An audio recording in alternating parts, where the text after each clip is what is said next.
Thanks so much for joining us. I'm Laureli Shimayo, and this is our MeWe Awakening panel on medical intuition. We have all sorts of events in person in the Pacific Northwest and so many online. So today's our panel.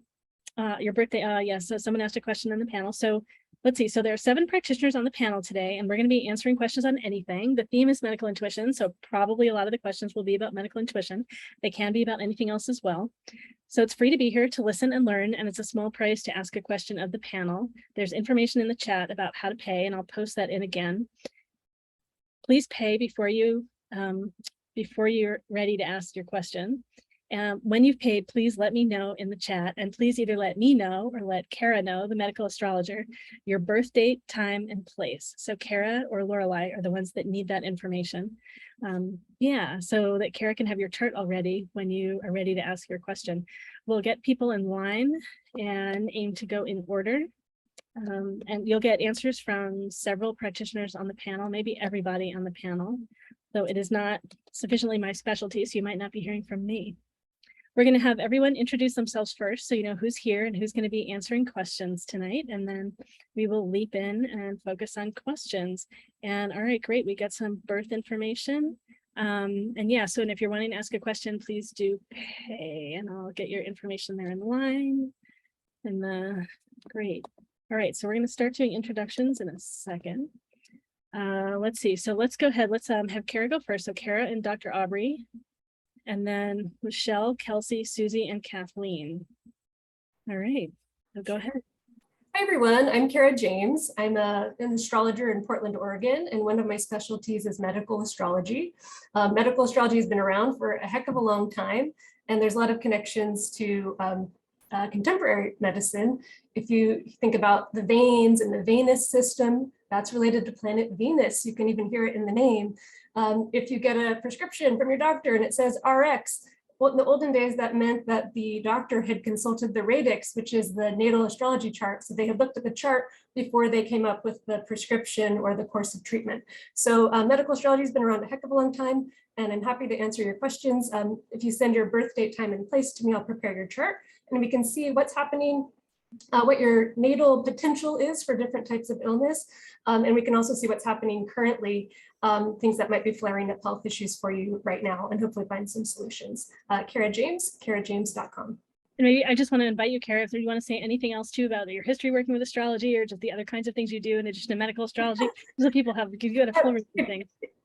If you know astrology, and I can say that I'm a Gemini rising, so you probably know, if you know anything about that, that I probably learned a little bit of everything because I can't stop. So I'm an astrologer, I'm an energy healer, I'm an intuitive practitioner, I'm a feng shui practitioner, I'm an artist, I don't know, I can't stop. So lots of different tools to work with clients, but I always start with the chart and then from there see what energy needs to be worked, and then we go in different directions. Great, thanks so much, Cara. Dr. Aubrey's next. Hi, everybody. My name is Dr. Aubrey Wallace. I am a naturopathic physician in Washington State, up in Snohomish, and I'm a medical intuitive practitioner. In my practice, I generally do a lot of chronic illness. As a medical intuitive, I find, though, that I get to dive underneath and really work on health. So I work on something called the window of health, which is given to me in guidance through numbers. So when you ask me a question, I will kind of shoot through some numbers and give you kind of the big factors that I think might be contributing to that pretty quickly. And then I also discuss a little bit about chakras. Everything is energy, as everyone on here knows. So that's always in the game. In my practice, I also have an IEM membership. So that's my joy. I do intuitive medicine memberships and work with people on what I call the body maps. So I draw body maps of the energy field, and we work with them over time for evolution. I show them their evolution. So those are my joys. I also do live blood analysis and some other ancestral healing things. But today I'm excited to be doing medical intuition. I will not be prescribing or diagnosing in any way. See you soon. Great, thanks. And I'm going to be putting all the practitioners' info in the chat in just a moment, and I'll take this just to mention fine print. By participating in this event, the attendee understands that most of us, are not medical doctors and are not giving medical advice. Even those of us that might be medical doctors are not giving medical advice during this panel. The attendee further agrees that information gained from this event is for educational purposes only. Please seek allopathic medical attention if needed. The attendee indemnifies MeWe Fairs and practitioners on the panel from any results related to the application of these educational materials in practice. Thank you so much. All right, next, I think where were we going? We might have had, Michelle and then Kelsey. Namaste, everyone. It's Michelle Skoletsky-Boyd. I just have to first say I'm very excited by this group. I mean, I really am. I'm psyched by just learning from everybody and being able to be on the panel with everybody. So I'll start there. If you haven't joined us before, don't know me, I'll just share that I'm an intuitive medium and I'm also a hypnotherapist, and I have a specialty in medical hypnotherapy with chronic pain. And so if you do have a question and it's a specific question, again, we're not diagnosing, but I certainly can help you understand the energy and perhaps why it's there and what might be happening, because as above, so below. And so there's something going on in the body. It always has something to do with the brain as well, how we perceive things, beliefs, perceptions, etc. And so it's very helpful for me to know if you're left-handed or right-handed, and the fact that it's going to help me know which hemisphere of the brain is being affected. So that being said, I'm tuning in from Whitefish, Montana. I'm very excited to be here, as I mentioned, and I do have a special tonight, which Laurel is going to be sharing all of our specials. And if you want to learn more about me after, you can go to soulfelt.com, like heartfelt, but soul. Thanks, everyone. Thanks, Michelle. And then we got Kelsey. Alrighty, hello there. So my name is Kelsey. I'm a medical, intuitive, and plant-based healer, guiding people to restore their mind, body, and health holistically using medical medium information, plant-based nutrition, herbs, angels, soul healing with nature, and spiritual ascension support. My soul's purpose is to help upgrade the frequency of planet Earth, and I believe the most efficient way to do that is by each of us taking accountability for our own well-being. So I'm super passionate about helping others with that. I've gone through some major shifts in the past 4 years myself. I've been healing debilitating chronic health symptoms such as brain fog, chronic fatigue, asthma, menstruation issues, and many, many more. And I have really gained my life back. And so now it is my passion and my purpose on earth to help others walk a similar path. And today I'm offering a special, so you can sign up for a free 30-minute discovery call with me when you sign up in the next 48 hours. And this is time for us to connect soul to soul, and I can help direct you on your healing path. You can sign up for that by emailing me at holistichearthealing@gmail.com, and the Harte is spelled H-A-R-T-E, like my last name. It'll be in the chat. You can also reach out to me through my website, holistichearthealing.com. And I'm very grateful to be here tonight. Thank you all for having me. Thanks so much, Kelsey. Next, I think we've got Susy and then Kathleen. Oh, hi, y'all. It's Susy Parker Goins of Blue Lightning Healing. As a channel, I bring in source in such a way that makes it accessible to you. During the course of my learning, I have learned that the body, of course, is made up of energy. Everything is energy. And if there is something kind of wonky in your energy, it could ultimately manifest physically. So I have learned how to do body scans in which I can identify these places in your body that may be, I call them blips. And so we talk to it and we find out what it is, what the underlying cause is. It could even be something like a past life issue that's been carried forward. Ancestral healing is involved with that. And so the body is an amazing it's an amazing mechanism. And I love that we're all here focused on helping each of us to identify those quirks and things in our body that we can shift for you. My website is bluelightninghealing.com. You can contact me at Susy, S-U-S-Y, at bluelightninghealing.com. I also do light language, and that's the latest part of my podcast. And you can go to the podcast page on my website to find out what little little snippet of light language we do, and that again helps to shift the energy. Looking forward to talking to you. Thank you so much. Thanks, Susie and Kathleen. Hi, good evening. My name is Kathleen Hoagland, Portland, Oregon, medical intuitive and energy allergy healing healer, a intuitive art decoder, and a women's coach. So basically what I do as a medical intuitive is help guide you to find the root of your issue, your concern, and then we address that. And I actually, my body's energy will talk to your body's energy and we'll get answers. And I also can send things energetically to your body to help, like supplements and things, which I find fascinating. Anyways, there could be, because the issues could be physical, they could be medical, they could be past lives, they can be energetic things that you don't even know about, maybe even things that you've picked up from other people.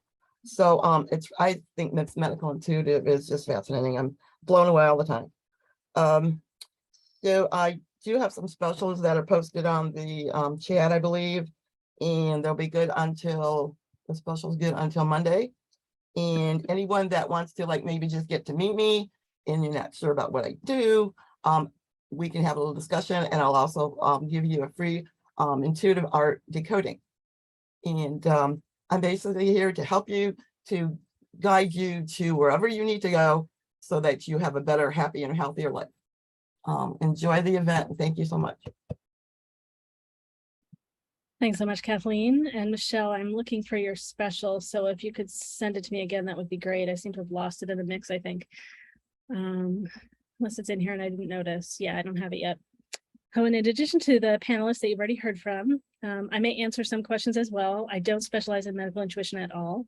I'm an intuitive eye reader. I read your eyes, read your soul, and answer questions about your soul and your path. I can lean into some medical intuition stuff at times. I do body psychology, so picking up a lot from your body. Most of it is based on sort of emotions and beliefs and things like that, not specifically medical. So yeah, so it's primarily going to be the 6 panelists today answering questions. I'm excited. We've got 2 people, maybe 3 people in line already. So a few things before we leap into start answering questions. For everyone, you might want to consider getting something to write with or draw with, something to write on, and that anything that comes up, just scribble, take notes, any words that appear, shapes, anything, because it's a great opportunity to practice opening to your intuition in that, sorry, I've got more people coming in, and that things that show up through you may be similar to things that the panelists say, and it's great to get confirmation that other people are picking up similar things. You may also get great things come through that just we happen to not mention. It's just an opportunity to see if there's any other congruence in that. So yeah, you may get really valid things that we just happen to not mention. This is a great opportunity to learn from all that's asked and all that's answered, even if you're not asking a question tonight. And let's see, there are more things that I say. Oh, please, if you could allow the attention to stay up on the panel tonight, we would appreciate that. If something does come through you that might be for someone that asked a question, I mean, it's just a very general thing and wanting to have community conversation in the chat, that's fine. But please don't be sharing like readings or intuition with the person that's asking the question in the chat. We would prefer if you would wait until we're done and then privately write that person and ask them if they'd like to hear what came through you. Please honor whatever they share. They might feel full after hearing answers from us and trust that it came through you for some other reason. Yeah, I think that's really all that we need to jump in. And thanks so much for the messages in the chat. I'll get there in just a moment. So we've got Jamie online, and I know Vera, and it looks like Ellen too. And I think it finally did come through on my phone, but I got to go check. So yeah, so I'm not sure if it's pronounced Jamie, but we'll get started with you. I'll start spotlighting us. So yeah, I got the panelists up here. Hi, so, can you hear me? We can hear you, and I'm going to get you up here in spotlight too in just a moment, if you want to. Yeah, so you'd have to turn on your video if you want to be in spotlight, but you don't have to do that. Okay. Great, there you are. Can you guys see me okay? Yep. It's a little dark. What is your question? So my question is just, what do you see with my overall health right now, currently? Okay, great. And then we've got your birth information. So yeah, if anyone, just wait for a moment to check in and then.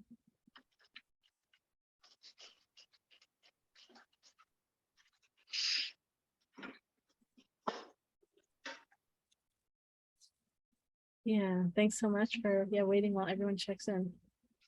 Of course.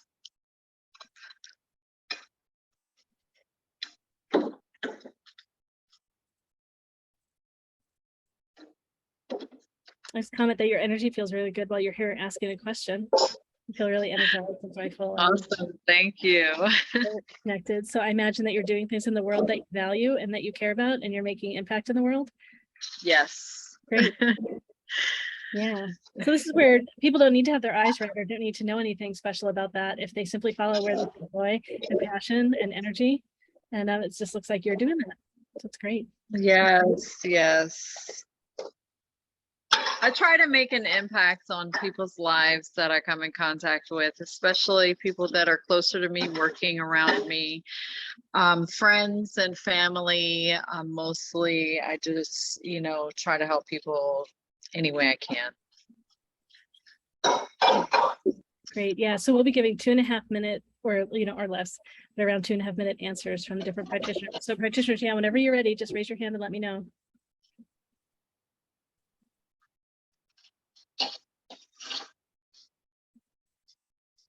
Okay, Susie's ready. Go ahead. Hey, Jamie, good to have you here. Hi. I did a body scan, and I've got something here on the right side of your neck. I'm feeling some stuff on the right side of your body. Okay. As you were talking about how you are helping to have an impact on other people.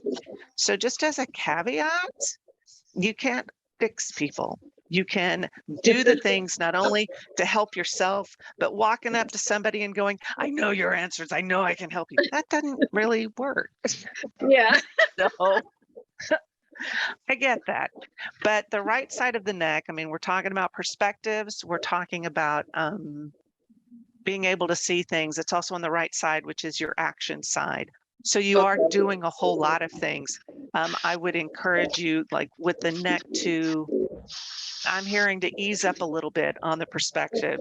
Okay. Like Peter Levine says, as you heal, I heal, and as I heal, you heal. So as you're working on yourself, as you're shifting your own energy, that just has that lovely result of helping other people, because your energy is shifting, then their energy shifts in response, and it goes back and forth.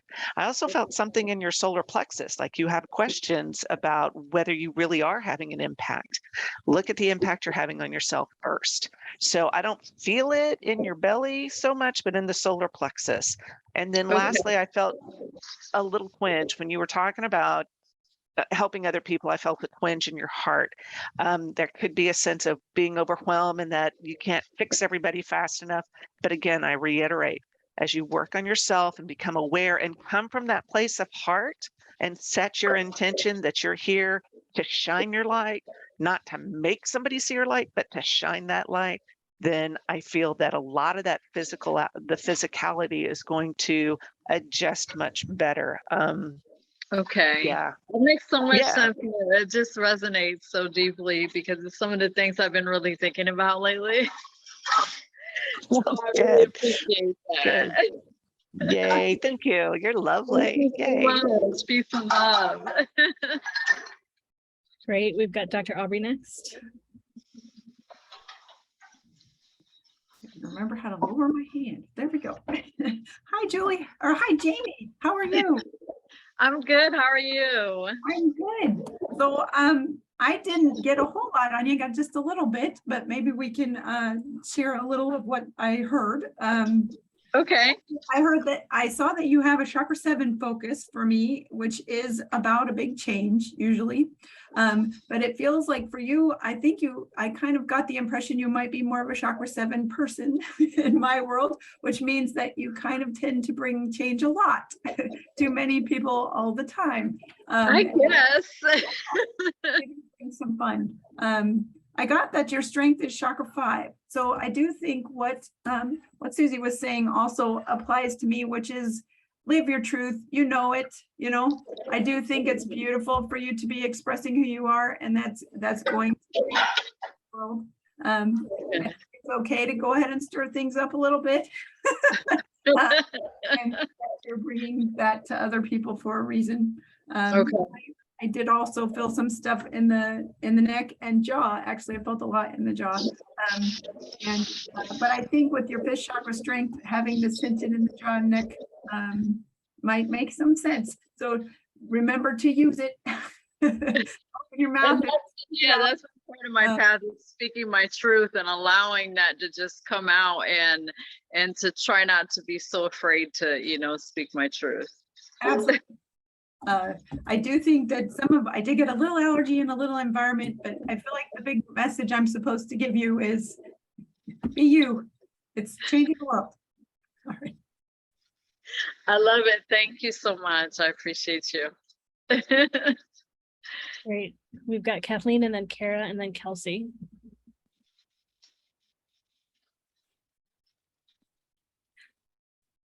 Let's get you unmuted, Kathleen. Sorry. Kathleen. Damon. But I just got a little bit too, but what I got with was there was like a sadness, like is what the other practitioners are saying, is that you don't maybe always feel valued, and there was just like a sadness there. And I would say that that's just a belief that you could maybe, you know, check out and address later. Definitely. Also, the other thing too, as I see, is your masculine side, which is the side where your neck was, maybe kind of ask your feminine side to come over and help make it a little more gentler, and to kind of balance it out a little bit. Yes, I have been, you know, really meditating on that lately. Is I have been hyper masculine for a long time, and I just want to be feminine now. You know, I want to balance it out. So that makes so much sense. And just to be kinder to yourself, give yourself a hug every day. Talk to your inner child. You're perfect. Everything that you're doing, you're perfect just the way you are. And then I saw a little bit of heaviness in your thigh. Well, your thigh already, because you're not, you know, feeling you can speak your truth. Yeah. So just know that you're right where you need to be, and everything is beautiful. And thank you so much. Thank you. Okay, so Cara and Kelsey. All right. Hi, Jamie. I'm Cara. Hi. I pulled up your chart, and boy, you have a lot of fire energy in your chart. And that's where some of that masculine comes in, all that Aries. And Yes. fire people go, go, go, go, go. So a lot of health problems that we see are people burning the candle at both ends. And it looks like that's the mode you're especially in right now based on some transits. So this could be like just tons of energy going in a million directions. This could be pressure on your head, like headaches, migraines, things like that. Blood pressure could be up a little bit just because there's just so much activity and energy. And this can also be, you know, you can find times of fatigue because of overdoing right now. Definitely, most definitely. So if you're feeling extra tired, there will be one of the planets that's causing this activation is about to, or just started to retrograde. So some of this is going to ease up, but it's going to get revisited again at the end of the year. So think about where you've been in the last few weeks, because this season is going to repeat itself again at the end of the year. And then starting December, January, it's going to be like full speed ahead with whatever you've been working on health-wise or otherwise in your life. Okay. Another thing that it's interesting hearing what people were saying about needing to be said, because I was seeing this picture, there's something that needs to be said, that needs to be released. And it feels like there's some kind of a teaching that wants to come through you that maybe you're holding back. And this transit is a time to like help let that out.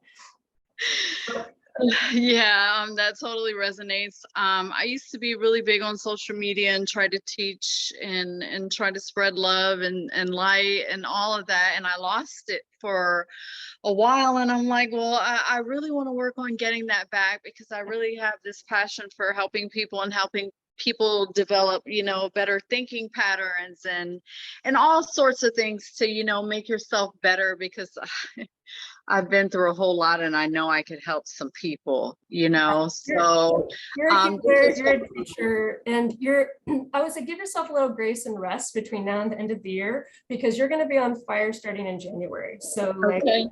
let some of this just roll over you, and then be ready, because you've got a lot of awesome energy. Okay, awesome. Thank you so much. I really appreciate that. Great, Kelsey. Alrighty, so what I picked up on, usually what I focus on for people has to do with the physical body. And just a disclaimer, I'm not a doctor, but I do have a lot of understanding about these types of things. So take and leave what resonates for you here. Okay. I did pick up that I would look into your blood system. So yeah, whatever that means for you, you know, you can go to your doctor and maybe tell them about that if that resonates. And a lot of times, like, our blood needs some cleansing, and so that is an option. Really good that is through bringing a lot of alkaline things into your body through plants. And I've been doing that. great. Well, then that Which- goes on a good path. I actually thought that too. I was like, she might already be doing some of this stuff. So that's yeah. Which is awesome. Thank you. That was really confirmation that I'm really following these leads that I'm getting, my intuition, and I'm really paying attention to that. And sometimes I'm like, am I doing the right thing? And then this, so I appreciate that. cool. Yeah, and then one thing that popped into my head for you was leafy greens. I'm not sure if you're getting those in, but those are so important. Okay. Be mindful of the toxins in your environment and learn to take care of your Just Kelsey, if you could hold up your microphone, I'm having a hard time hearing you. Oh, I don't have a microphone. Oh, you took it off. Okay. Can you hear me okay though? Yeah. Yeah. So yeah, I would say take care of your liver. Okay. There's so many of us too, like the liver is the foundation of health and youth and all of that. Definitely. And then I was also getting to like take care of your stress levels, which it sounds like you're mindful of, and that confirms it. So Yes. finding ways to do self-care and really focusing on that self-care in ways that like resonates with you. There's so Okay. many ideas out there, but follow your heart on that and you'll be Okay. guided. Yeah. Thank you so much. I really appreciate that. Thank you. Great. And Michelle, I think, is next. Hi, is it Jamie? Is that right? Yes, it's Jamie. Hi, Jamie. Hi. So, very first thing that came up for me was it feels like you're not sleeping as soundly as normal, and I'm sensing that you're getting a big upgrade right now energetically. Okay. Oftentimes when we're not sleeping well, this new moon, I can feel like when it hit, this new moon for you especially was a lot of fitful sleeps, let's call it. And I'm right there with you, by the way. So I'm like, oh yeah, she and I have been riding the waves lately, getting these upgrades. So, Yes. I was guided to pick a card. This comes from Keepers of Light deck, Kyle Gray, and it just basically talks about your soul being expanded at the moment. So it confirmed what I was feeling immediately, is that you're going through a big consciousness expansion right now. And yeah, for me, when I get into that, it's just like you have to ride the wave, honestly. Yeah. And you have to take naps like during the day, like a little cat, you know, or sleep in longer than you normally would. Yeah. And so I would just say that you're on the right path. And in terms of that go that people talked about, maybe give yourself some opportunities to just be in a calm, still state for a while, because it feels like you're a little bit hard on yourself if you're not in that place. So maybe work on calmness and stillness, since it does feel like you're really good at offering that to your clients or to your people around you, right? So like Definitely. yourself as well. It would be my advice. Okay.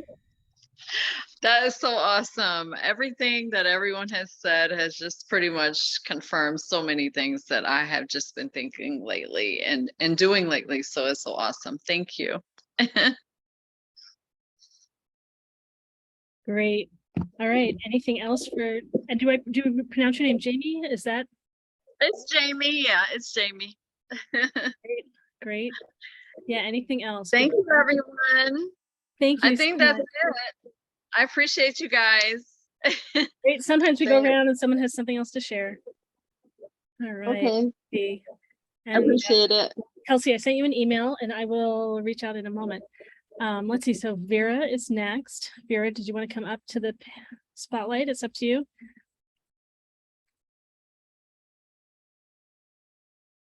Go find where Vera is. Oh, there you are. Great. Vera. Hi. All right. Oh, What is is that your good? Is the question? lighting good? Oh, my question. Yeah. What is your question for the panel?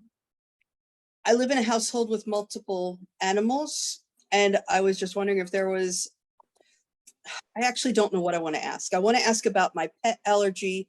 I want to ask about going to Europe and what medical things might be in the way. I want to ask how I feel. And so I don't know what spirit really needs to have answered. So I guess the pet allergy is my immediate concern. Do I sound confused enough? Do I sound No. attention deficit? No, I it's am. great. It's great. And asking all those questions so people can choose what they want to respond to is perfect.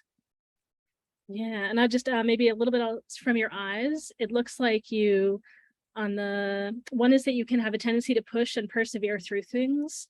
And so if things really aren't feeling good for you, I appreciate that you're asking questions about them.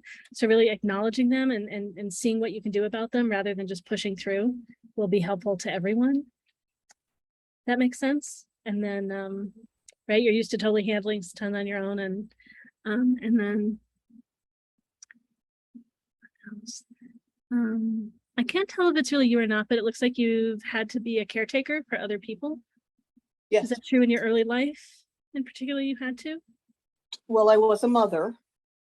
And then recently I took care of my mom as she died. Yeah. But also in your early life, did you if emotionally or physically have to take care of your parents in some way? That it wasn't, you were also like you were a parent before you were, when you were still a kid? Oh, single parent family. I was the dad. Yeah, but then I'm saying when you were a little kid, were you acting like a parent while you were still a kid? No. Okay, in When a I- single parent family, you were the dad. Okay, yeah. Yeah. Yeah. And then I grew up and I eventually became a single parent and I was everything. But when I was younger, the, single families have, the roles get assigned, and whatever parent is missing, someone else steps up. And my mom was the single parent and I was the one who was the dad figure at that point. And then when she went away, my brother became the mom. I've done some studies on it. So yeah. Yeah, so it's letting other people participate, other people contribute, and letting yourself take it easier. Yeah, it seems like some lessons, there. All right, looks like Kathleen is ready. Mine's only just sort of a comment question. What I was getting was, you love pets, but you're at that point where you need to have time for you and only you, and not taking care of pets. You love them, but like your body's just like saying, I need to just be me and do me. That's what I was getting. Okay. I feel like I'm a one pet household. The person who I live with, however, is as many as she can maintain. And that is where we are in conflict. Yeah, I feel a lot of stress and heaviness on that. So anyways, that's what I got. I just felt a lot of heaviness. Like, you love animals, but it's like too much. Yeah. Bit much. Yeah. But yeah, so make the That's extension all. of that. It's oh, Kathleen, were you still going? I was gonna No, that was all I had. but like making the extension from that is that you're looking out for her needs more than your needs, and so your needs are what your needs Yeah, are. she's always taking care of everybody and everything, and she needs someone to like either she needs someone to help her, support her, or she needs to just have her time. And I just feel a lot of heaviness around all of that. All right, great. So we've got, it looks like, I thought there was a third person too, but right now I see Dr. Aubrey and then Susy. Did someone else just put their hand down? Okay, so Dr. Aubrey and then Susy, and I'm gonna go help Kelsey with the microphone. Hi, Vera. Hi. Hi. So I thought I would take a crack at the pet allergy. In my system, that came in as three aspects, actually. There's a structural aspect, which in this case, I think actually has a genetic component, and there is an imbalance with water. So you may want to look at whether you need to change the type of water you're using or drink more or less of it. Maybe we can fester that out a little bit. But I do actually feel for you allergies to food, environment, and pets. And I think that they actually said in my head that you may have a DAO enzyme deficiency, which is a particular genetic imbalance. So you may want to just research that again. That's D as in dog, AO. Sometimes when that comes in, you get a little bit of an adventure with histamine.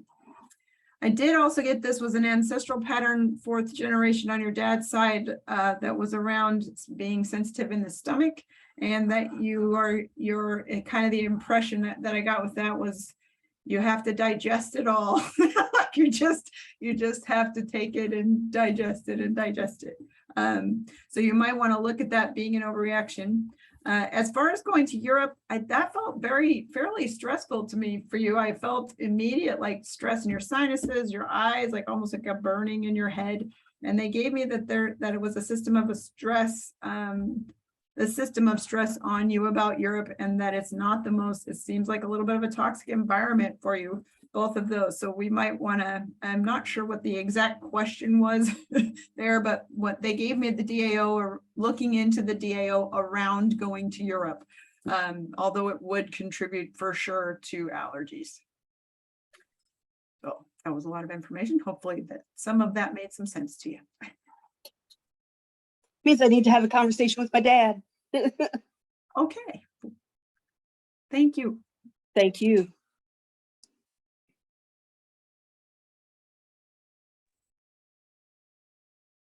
Susie, you're on mute. I thought I was good and muted. Thank you, Aubrey. Vera, as you came on, I saw someone behind the right side of your head, and I got very distinctly that it was in fact your mother. And then you said that your mom had passed. So I feel that she's become a bit of an attachment to you. She won't let go because you had to take care of her. I also got that because you have spent so much time, so much of your life taking care of other people, that shift into looking to yourself, it's going to be kind of slow going until you get that momentum so that you can. I recommend doing cord cutting or a forgiveness ritual. Now, for me, forgiveness is not there, darling. That's okay. We'll buy a new vase and stuff like that. It is a little practice you can do in which you stand that person in front of you or that situation. And because you've taken care of so many people, you can stand them in front of you as a group and say, here is all this energy that you have left in me. And you essentially just take it from your body and hand it back to them. And then you ask them to return your energy to you. It's a form of cord cutting. It's a different bit of imagery. But what that does is, not only does it cut those cords, it allows you to navigate your life kind of as a free agent. You won't have any more ties to you. That does not mean that you don't have any relationships with them. You're just reclaiming that part of your soul, your energy, or yourself that allows you to focus more on yourself in that healing process. I also got with the pets, I didn't get much, but I got the pet allergy, is that you are maxed out. There's no more room that you have to accommodate pets. And then, of course, as you're talking, you say that you have a roommate who is all about the pets. For Europe, I feel that I agree with Dr. Aubrey. I don't think it's a really good idea right now. There is a lot of stress still going around. Also, once you get into this mode of having the cords cut and returning your energy to yourself, giving their energy back, you can be better able to navigate. But right now, that's what I'm seeing is that you work on reclaiming yourself first. I Okay, hope so that the helps. trip is in August of next year, Mhm. and So the feeling that's is the still plan? that the plan is August of next year. And yes, I was this stressed out when I went to Europe the last time, and it's just something new, I thought, like I've never done it, and now it's Okay. post-COVID, and All right. If I have does that time to look a address little anything? deeper, there are past life connections there. And of course, they weren't great because, you were like, real quick, an Inquisition. There was something in like Germany in that Alsace-Lorraine area, and it didn't go well for you because you were accused of some sort of heresy because you knew things and you saw things, and so that didn't go well, and that's still there. So part of that energy exchange that you can do, that energy reclamation, can be relating to those past lives. Anything you can imagine to put yourself in front of you and say, give me my energy back, oh, here's yours, that's going to be that forgiveness ritual, and that may reduce it. You have enough time in which to look at it and to see if it integrates beautifully, as I hope it does. Okay, and I'm familiar with the rituals you're talking about. I've done some shaman studies. Oh, excellent. Excellent. Well done. Yeah. Okay. Now you bring it up. Soul retrieval is good too. But yeah, as you do that, perfect. Well done. Well done, Vera. Great. Thanks. We've got Cara and then Kelsey. Hi, Vera. I pulled up your astrology chart, and you have a Virgo signature, which is what everyone's picking up on, that service energy. Even though your sun isn't a Virgo, you have other planets there, and the overall chart energy is out of Virgo. So being of help, being of service. But you also have a lot of planets in Scorpio, and you have a very powerful Mars, which to me says, yes, I want to be of service, but I have my own strong will too of what I really want to do. And when you get upset about something, you could, we all can, but when you have a lot of Scorpio, right, you can get pretty heated. And so I think there's a little bit of guarding that maybe sometimes happens, of knowing like, I can elevate when I need to, but maybe not sure right now with this pet issue if you want to go full force into that, that level of conversation or not. But I think part of this is part of the pet issue and the medical allergy stuff that might be coming up has to do with underlying issues of being in control of your environment, which is something that we all have the right to have and to do. And I'm wondering if there's some communication stuff that could help with you creating better boundaries around this space that you live in. That said, there are eclipses happening this year in the signs of Taurus and Scorpio, which happens to activate your house of health in your medical astrology chart. So there's an energy loss. There's a lot of energy and attention in your health zone right now. So it's like stuff is coming up for you to become aware of so that you can work on it. It's not probably comfortable as this is coming through your chart, but I think you're going to have be able to make some good progress on health issues later this year, and especially in early 2023. Because the planet that's in charge of your health house is going to be doing a lot in the sky in the next 7-8 months. And there's going to be some backpedaling. There's going to be like, let's investigate. Let's see what's going on here. And then it's going to start getting forward momentum. Let's see, actually more January through March of 2023.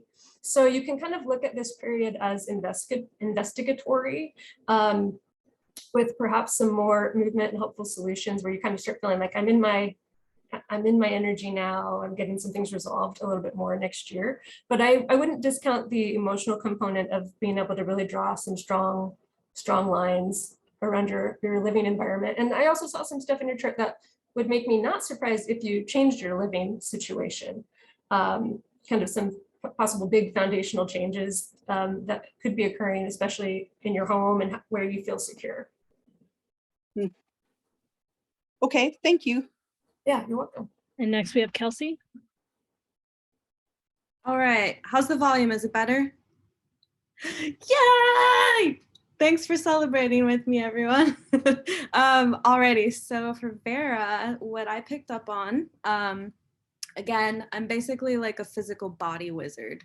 So I kind of take a different approach to healing, and it kind of, I'm feeling like your liver is needing support. And, you know, I might say this to everybody who asks the question, but it's just like that important. In terms of medical medium information, which is what I am experienced in, medical medium actually shares that allergies do stem with a liver imbalance and also bacterial imbalance. And I'm not diagnosing or anything, but I'm just encouraging you, if that resonates, you can look into that information a bit more. Recommended is to try removing gluten and dairy from the diet if that feels like it would be a good fit for you. And then in terms, oh, and there's some supplements that might be helpful for you: vitamin C, cat's claws, zinc sulfate.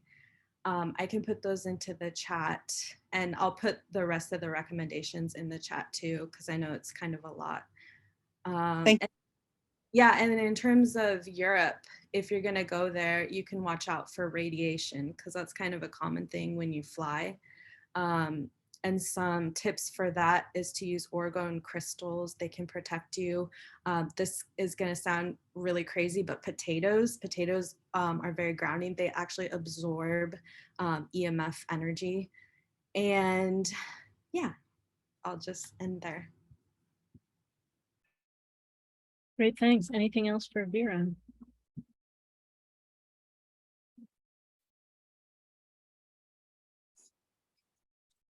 Yeah, just waiting. There's, oh, Michelle, go ahead. Hi, Vera. How are you? I'm outstanding. How are you? Good. So the very first thing that came up as far as a card was to really tune in and listen to everything that everyone said. And when I was kind of tuning into that, I was like, well, yeah, I can see she's taking notes and she's listening. It feels like everybody gave information that kind of ties together, and I want to do my best to help you understand how it ties together. So that's what I'm going to help with if I can. So as far, and I won't be speaking about the trip, because I'll just say one thing on that. It feels like who you're planning on going with is more the issue. That's what I'm getting anyway. So just FYI on that. So the allergy, and this is based on studies of medical hypnosis. And so anything allergy related, whether it's mold or grass or pollen or pet dander or anything like that, though we're told that that's what the issue is, in actuality, it's really something that we're mentally associating with that. So let's say, for example, that you not only were a caretaker for your mom as she was dying, but you were a caretaker for her pet. Now I don't know if that's true, but let's assume it was. And let's say that it was really difficult because now you're juggling, and so your brain then creates a track in the brain that says, oh gosh, these pets are a lot of work. If I didn't have this pet, I'd probably have a little more time for myself because I'm giving everything to mom. Mom passes and things are fine, but now you're in a roommate situation, and that tiny little track that was created in the subconscious mind around pets can then get triggered. And now you're in a situation where you are really being triggered because, as everyone mentioned, there's boundaries and you're being taken advantage of. And so if you associate too many pets with, let's say, caretaking, because the two got tied together in your psyche, then of course your brain is going to see it as a threat. And when that happens, then the body physically starts to manifest and puts up In this case, histamine's doing what it can to try and block it because it sees it as a threat. So the other piece that I want to mention is Kelsey talked about liver. So I'm going to wrap up here. I see that. Thank you. When there's a conflict, and you mentioned there's conflict really translates into distress. So when mom died, you might have had to move in with a roommate. Maybe I don't know what the situation is, but there was probably some conflict that then affected the liver, which then affected the tract, which then caused this psychological issue going on. And so take everybody's advice as best as you can is what I'm going to tell you, because it does feel like the sooner that you get out of the relationship with the roommate, the better life will be for you. Oh, that's scary. Thank you. Right, and Michelle's, some of how Michelle started off reminded me that one of my teachers used to share that allergies and all kinds of scratching, itching things generally are connected to anger. And I think of anger as just being yes and no and owning our boundaries, honoring our boundaries. And so if you have things happening in the house that you don't really want and you're not saying it, then the allergies can be one of the ways that that's showing up to really to prompt you to tell you, your body is telling you to honor yourself. So all consistent with, like, to me, all the different things that people have been sharing. So if you simply take some actions on what you don't want with your trip, with whatever's going on with your roommate, all those kinds of things, your allergies may clear up. I know, sounds kind of weird. There are examples of it making a big difference for people. Wow. Life is a journey. Great. Well, thank you so much for your question. Thank you. Thank you. All right, next we have Ellen. Where is Ellen? Ellen, if you want, yeah, great. Yeah. I'm here. Can you see me? Yep. Can you hear me? Yep, great. Hi. What Hi. is your question?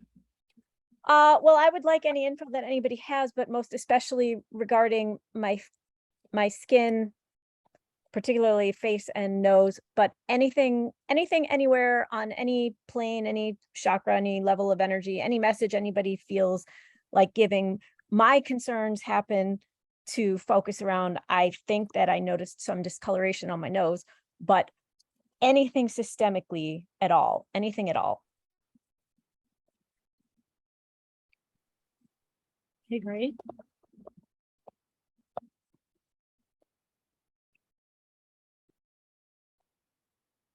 So I know you said anything systemically at all. Did you say something else about stomach or anything like that? Or did you?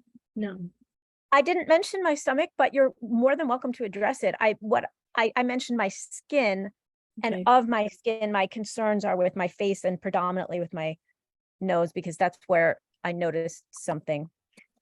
Are you? And I tried to get in with dermatologists, but the earliest appointments I could get are for 2 different places, one in October and one in December. Would you say that it seems like you're fairly high energy, that you're also stressed, anxious a bit in general? Oh, yeah. Yes. So that may be what I'm picking up about stomach. Your stomach being tight, or just anything digestive? Well, I would say that I sometimes put my anxiety into sort of like that feeling of tightness in the stomach.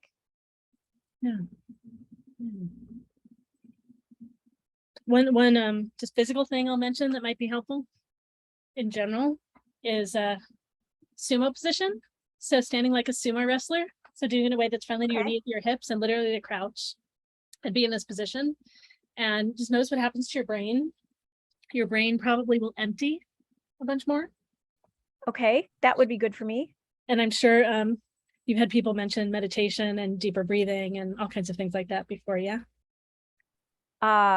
Yes, I do some breathing exercises because I do have asthma. And particularly slowing down the out breath. And practitioner, anytime anyone's ready, go ahead. But I'm slowing down the out breath. So that's a great way to be slowing down your breathing cycle. And what was I gonna? And it'd be interesting with asthma how this would work. There's a healing breath that you can do where you breathe out, out, out, out as much as you possibly can. So with asthma, just see how this works for you. So all the way out, and then just wait until your body has a natural impulse to breathe back in, not so that you suddenly go like that, but just when you really do feel the natural impulse to breathe in. So it's a way of letting your body completely like empty, and it changes the pH of the blood, is my understanding. And so that contributes to a long out breath too. Yeah. So just doing that a few times in a row, just 2 or 3 times, can be helpful and help you calm. And there are all Awesome. kinds of different approaches to breathing. That are some approaches. All right, Kelsey's ready, and I'm going to run down and get myself more water. So Kelsey and whoever is next to respond if I'm not back. Alrighty, so I'm just gonna jump right into it. What I'm picking up on for you is deficiency. I'm really sensing like a vitamin, mineral deficiency, also glucose deficiency. So like glucose is what our body runs on. It's what our brain and our, our liver and our organs need. And I know that goes against a lot of what we're taught in society. So I honor that for sure. But, this is the approach I used that got me feeling better. I've actually healed asthma myself. And it was through really detoxing my body. So I also would recommend that, the alkaline detoxing thing with fruits and vegetables. Okay. They'll help get those toxins out of your body. And that's partly what contributes to asthma. And then I also picked up on, so you can try eating fruits and seeing how that feels for your body. I would say don't go too crazy with it to start off, just kind of introduce it slowly. That'll be nourishing for you. And then also, I'm sensing like an adrenaline stress hormone imbalance. There's probably a lot of that running through your body. And I think the best way to get started, this is all a journey to like heal the body physically, but a good way to get started would be to eat more frequently and make sure you're eating, grazing throughout the day. Eating frequently, making sure your body has fuel in it, because when our body is deprived of fuel in like the bloodstream and for the organs, then it'll start relying on its own adrenaline. And so it like pumps out adrenaline more. So you can actually like support your body that way. And that's for you. Okay. Thanks. We've got Dr. Aubrey next, and then Kathleen. Hi, Ellen. Hi. And I'm sorry, were you a naturopath? I am, yes. Okay. I'm not answering as a naturopath right now. Okay. But yes. So I dove in on the skin, and what I got a couple of different things. In my system, I got an 836, which the 3 is the first one I'm going to start with. That's allergy for me. And I got that you have an environmental allergy. My impression was it's topical, and I got a sense of almost like the mask, wearing a mask or having the mask on. So you might want to look at whether or not you have a reaction to wearing the masks. I do have some discoloration like right here, and I didn't know if it was from my glasses or from the KN95s that I've been wearing. I think it's coming from the masks, so you may want to look at maybe shifting that up. I also got that it's 70% an emotional allergy. So an emotional allergy for me means little kind of like PTSD. You hit a trigger in your environment and you have a big emotional overreaction to it because of something from the past. And this one seemed complicated to me, but they boiled it down a little into like feeling like a rabbit. So there's this feeling like when you have that, when you hit a trigger where you feel like you've been triggered, this energy comes on of like, and it sounded a little bit like what Kelsey was talking about, right? As you get really anxious, and it had almost this like rabbit energy feeling. I did also have that you had an ancestral pattern on your mom's side 7 generations back. And that one is really different than the rabbit energy. But if you have this kind of anxious and quick, got to figure it out sort of feeling with your current fears, that ancestral pattern, they were like, they are serious as death. That's what I heard. They're like intense and serious. And there was this incredible intensity of the ancestral pattern there. And I did feel that associated possibly to the asthma. So it feels like when for your ancestors going into fear, or possibly there's trauma from the ancestry that caused death there. I don't know, but there's serious, very serious feeling there. So those two together, I think really the best thing I can tell you is you got to catch the fear. Okay. You got to catch it, notice it, and stop it before it goes off, because the ancestral pattern is going to can make it go pretty strong. It is complicated for me by the 8. The 8 in my system is everything else. So all the other stuff, but in this case, I got that it's an entity. And an entity for me means it's like a belief structure, a limiting belief that's been magnified by another energy. And the energy I feel here is a desire entity. So it's a feeling like there's never enough, never enough. Thank you, Laura. So you might want to, if you start noticing that you can't do enough, can't get enough, can't do enough, can't get enough, and go into this fear loop, that would be where I would suggest pay attention and take a risk. Go ahead and take the risk. Okay. So step up and take some risks. I do feel like the imbalance is in your heart center. So those risks might be around finding people that feel like your community. Okay. Find some people that connect you on your heart level. All right. Talked a lot on that one. Where in the world are you, Ellen? I'm in Eugene, Oregon, USA. Okay, great. We're going to be down there again September 10 and 11. So lots of community that we'll be bringing together. Cara. Awesome. Great. Hi, Ellen. I pulled up your astrology chart, and it looks like you have a predisposition for acute minor skin issues. So it might be something you've noticed throughout your life. You kind of have the signature in the chart, and it's not stuff that makes me worried long term. This discoloration, it seems like more of an acute issue. So perhaps, as the other practitioners have suggested, a mask or something like that. That said, I do think your skin issues have a lot to do with the gut, and diet may have an impact. And do you like spicy foods? No, I had eating disorders as a kid, and I have a really sensitive stomach, and I avoid spice. Okay, good. Yeah, your chart does not look like you should be having spicy food. So yeah, that sensitive gut does have a connection with your skin flare-ups, and so it might behoove you to do a little more exploration around things that might be like some elimination stuff if you haven't already. And then let's see here.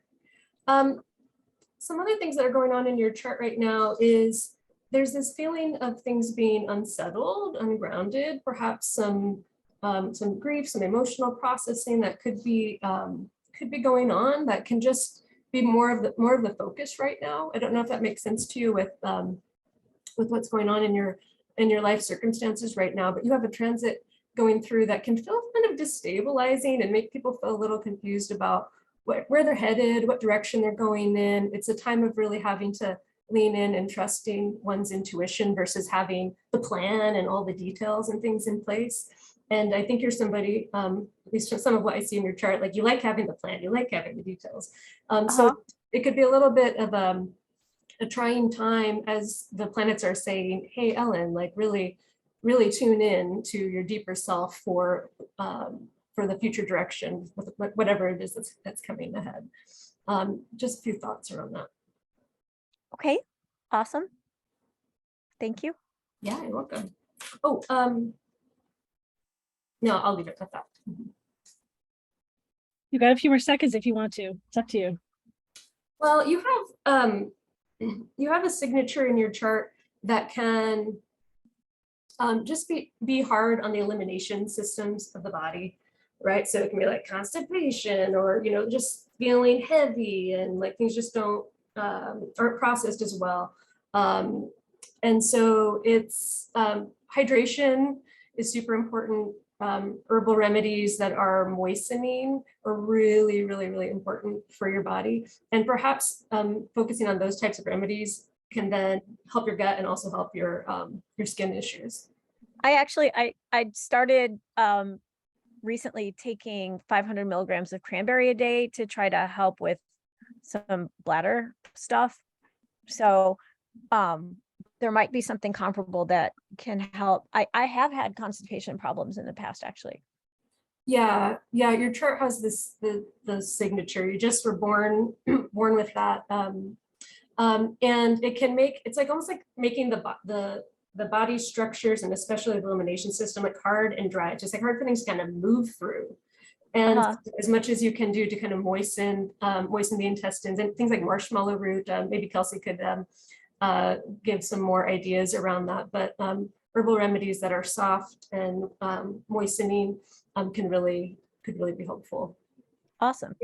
And I have some other supplements that are good for skin too, like Dr. Aubrey, when she's doing her other work, is the kind of person that can subscribe them to you, or you might be able to get them over the counter as well. And then Kathleen is next, and I'll be back with those supplements. Awesome. Hi, Ellen. Hi. I got a few things, and it was getting longer and longer, so I'll go quick here. The one thing I got was like when you get like really wound up, like your vagus nerve. So there's this little trick you can do. You kind of look to like 3 o'clock, kind of with your eyes. You just kind of look up at 3 o'clock, and then it'll like reset your vagus nerve really quick. And you know you did it because you either yawn or you'll cough or you'll do something, and you'll know that you did it. So that's my first thing, and that'll help you to calm down. And the other thing I got was awareness. Just whenever you're wound up or whatever's going on, just stop for a second. Be aware. Just stop, and then refocus again, and then go on, because it'll like just calm you down, and it's like a restart. I noticed there was something like you were talking about the asthma. I noticed something in the lungs. I'm just going to go through this. Some of the supplements that I felt that you might want to check out is vitamin C. But when I say vitamin C, don't do ascorbic acid. Check out for other ones, camu, other ones like that. Okay. If you want to know more about it, you can get in touch with me. Okay. Magnesium. I'm sorry, what was that? Magnesium. Is there a particular type of magnesium? Well, I don't have time to go through all of Okay, that. that's fine. Also, I noticed that your body has a challenge in when you're drinking water, in your cells hydrating correctly. So that can be like you're talking about constipation, your skin, different things like that. So try maybe hydrogen water, or look into some other things like that. And that's something else we can discuss if you wanted to. And I could just talk with you. We don't need to have any, sessions or anything. Okay. I noticed there was a burden on your liver and your gallbladder. I've been worried about that. I've been worried about because I did a home pee test and it said trace of bilirubin, but so I went in and I got a professional test and it said none. So I don't know because but that made me worry about my liver. Well, liver toxins are always, it's always good to do liver cleanses, and we should just all do them, whether something's going on or not. It's just a good thing. Also, I was getting that you weren't getting the chance to repair and restore. You weren't getting your good deep sleep at night. So you have like fatigue, and like a lot of us we're not sleeping lately. No, that's incredibly intuitive of you, because I actually did a home sleep study, and the N3 cycle, I had 0 of that. I'm missing an entire cycle of sleep according to the EEG that I did on my test. Oh, amazing. Yeah, that's like really eerie that you said that. And then also, as far as food, I got to like do a light fast in the morning, like don't eat till 11, like but then maybe have a few light snacks, like don't do heavy meals. And I can totally relate to that myself. I also came up with parasite pathogens like microorganisms, which could be coming from your gut, and it's kind of coming out in your skin and other areas because of the hydration. I believe that's kind of part of it, the gut and the water and all of that. Something that might need to be addressed, to be looked at. Also, I got the anxiety. I've got like there's irritation, which is causing the anxiety, and there's also some past life energy things going on that need to be cleared. I was like, there's no time to rest. There's no time to rest. And then also for other supplements, aloe and charcoal, and maybe check into enzymes and probiotics. Thanks so much, Kathleen. I know we all have so much to share. Kelsey's next. Why did you go fast? Yeah, so I just want to follow up because Cara mentioned I might know some herbs, and I do. So for you, I'm picking up on nettle leaf would be really good. For my liver? Yeah, it does help the liver, but it also specifically addresses the symptoms of asthma and allergies. Oh, awesome. Yeah, really good for that. And then rose hips would be good. That's actually a form of vitamin C. It's like a really potent herbal form of that. And for some reason, it's just resonating. I think rose hips would be really nourishing for you. There's also some really cool, every herb has an emotional and spiritual component to how they help us heal. And I'd have to look at my notes again on rose hips specifically, but it might be fun to dig into that and see what comes up because it could relate to something you're going through emotionally or spiritually.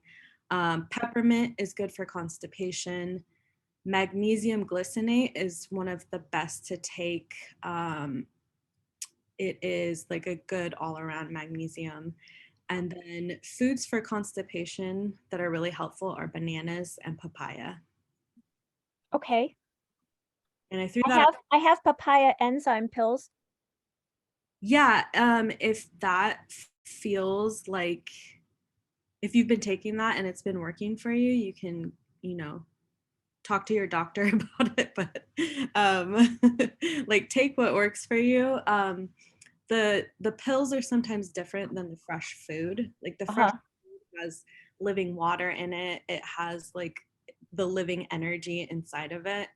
Okay. It's a little bit different, but you can play around and see like how you do with eating it versus taking it in supplement form. Okay. Great. And Dr. Aubrey's got something else. Go ahead. I just want to really quickly reiterate the entity part, which is the entity part means I can't get enough information. I never get enough information. I need more information. And so you got to watch that that's coming because it'll draw energy and it will make you feel heavy and never enough. And it will actually spin off into others. So pay attention. Make sure you catch that. That's not you, right? That's not me. I'm okay. I'm enough. Don't go into the fear and feed the fear. And Cara has something else too. Yeah, Ellen, I was just going to say, you have a very powerful mind. And thank you. Yeah, you really, I mean, very perceptive, very, very intelligent. And I think that might be part of the sleep too, is like your mind is very active and it's got so many things that it's mulling over. And so I just want to caution you because you have a lot of different thoughts that came to you today and a lot of different bits of advice and opinion. And to really use your intuition to discern what information you want to take with you tonight or not, because it could be easy to be like, oh my gosh, I got to do all the things, and you can kind of could kind of spiral out of like, oh man, there's so many things that I could do. And so especially because your chart just is part of your life path is actually learning to give up control and lean into things that are more fluid, more trusting, more intuitive. And so this could be part of a good exercise for you to say, okay, what do I really want to take with me from tonight? And really trust that you're being guided by your higher self. Thank you. Yeah, you're welcome. Great. And I'll just show you, this is so these are standard process supplements. So this one is wow. dermatrophin. So it's just an example of one that's for skin, depending on what's happening with your skin. So naturopaths can talk to you about all the standard process. Yeah. I had no idea that existed. And so it's a part of it. It's made from extracts of skin from other. There's usually cow or pig or things like that. So the different supplements. Yeah. Great. And yeah, and Kelsey just put a list in the chat too of the different things that she had mentioned. Great. Oh, thank you. Yeah, and the same thing too. These are dried out. They're not like live food in that sense, but all right, great. Yeah. And maybe I'll save your eyes while you are really smart. It's probably that probably the part of you that's really smart is like a smaller part of you though. And so that you're more creative and interested in all kinds of different ideas, maybe is what's more true of you. So not worrying that you have to learn it all and understand it all. And right. So part of it just seeing what resonates with you and talking with other practitioners here and other places. yeah, to see what's going to be most supportive of you. Okay. All right, great. Yeah, follow And- your intuition, your own alignment. Okay. Thanks so much for jumping in and asking questions today. Thank you.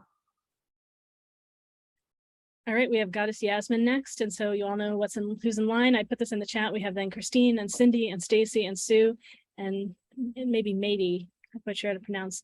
And if we don't get to everybody, I'll do refunds and we'll zoom along and we'll keep going. Right, so Goddess Yasmin, you are next. Okay, thank you so much. So I'm just gonna ask like a couple overall questions, and if I get answers from more than one, that would be great.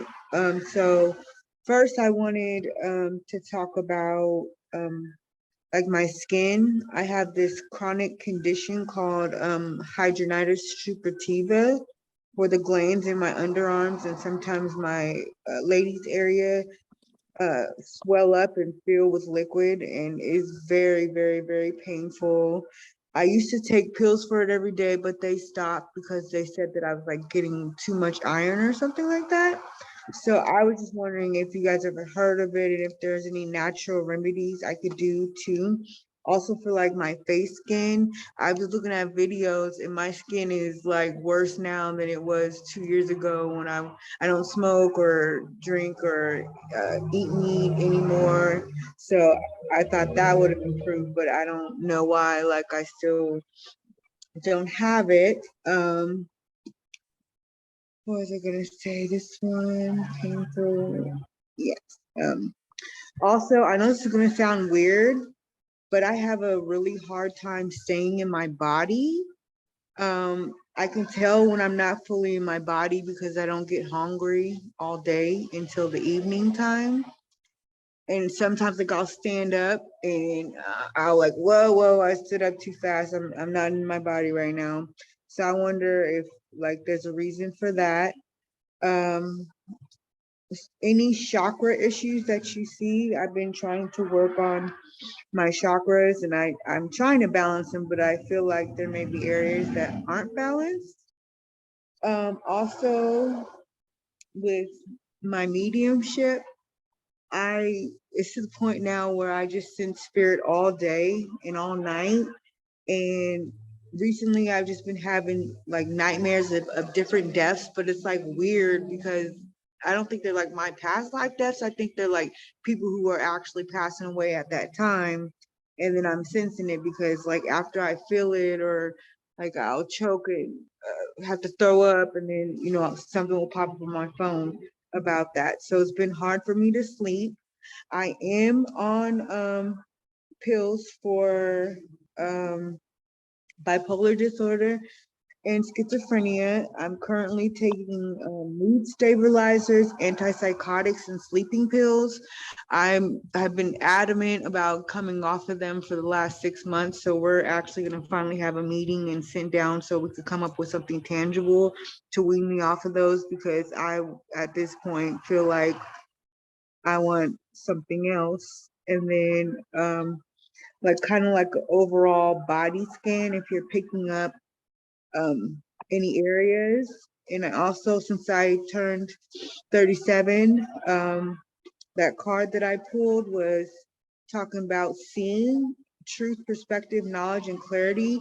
And I'm seeing things like literally from multiple angles in different ways. And I just want to try to be able to concentrate more on staying grounded. And what was the last thing? Also, too, I have a hard time using the restroom.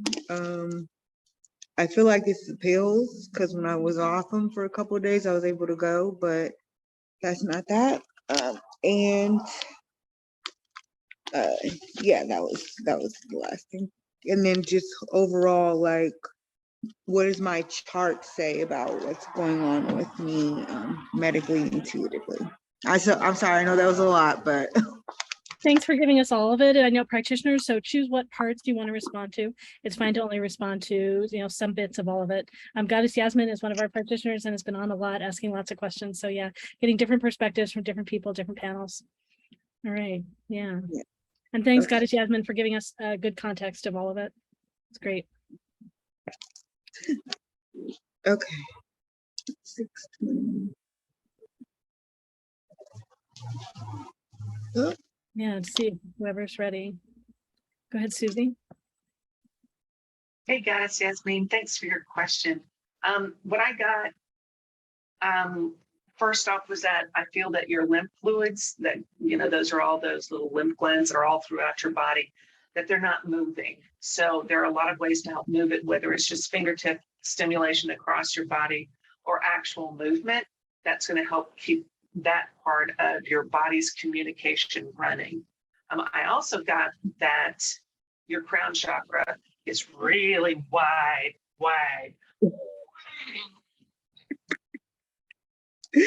So the overactivity, I think that's kind I'm of, sorry, that you, is you were breaking up. I couldn't hear you.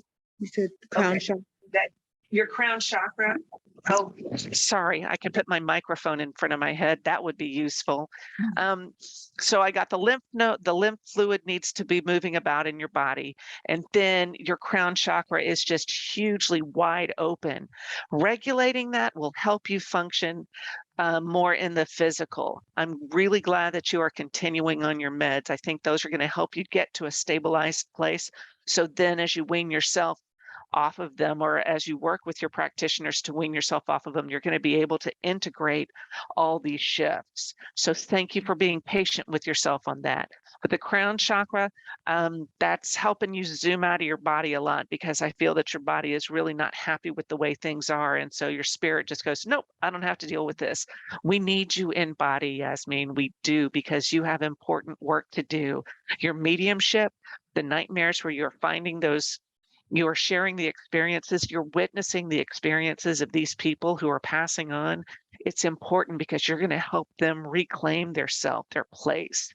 So I ask you to, you know, set a condition like, wait a minute. Okay. So in the morning when you wake up, and I'll put this in the chat, in the morning when you wake up, you can make a statement that if I have made any agreements in dream time that are not in divine alignment with me, with my soul purpose, they are null and void. This is going to help you cut that connection that you get during dream time, and it's not going to follow you along. I see you with this great big bag with you, and it's not your emotional baggage, it's everybody else's. And so that's contributing to a lot of this imbalance. So as you're cutting those cords and voiding these agreements, it's going to help you to move forward and I think a lot more free. Thanks. I'll put that statement in the comments, but thanks. Okay, yeah, thank you. I appreciate that. Okay. Yeah, who else has something for Goddess Yasmin? Oh, I'm on the wrong page. Mhm.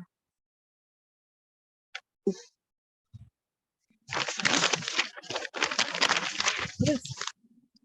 Just while we're waiting for someone else to jump in, you said sometimes you're not getting hungry until the very end of the day, right? So it sounds like your low blood sugar, you're probably dehydrated. What are you eating when you're eating? I'm eating like my little plant-based foods, or like the little veggie burgers, or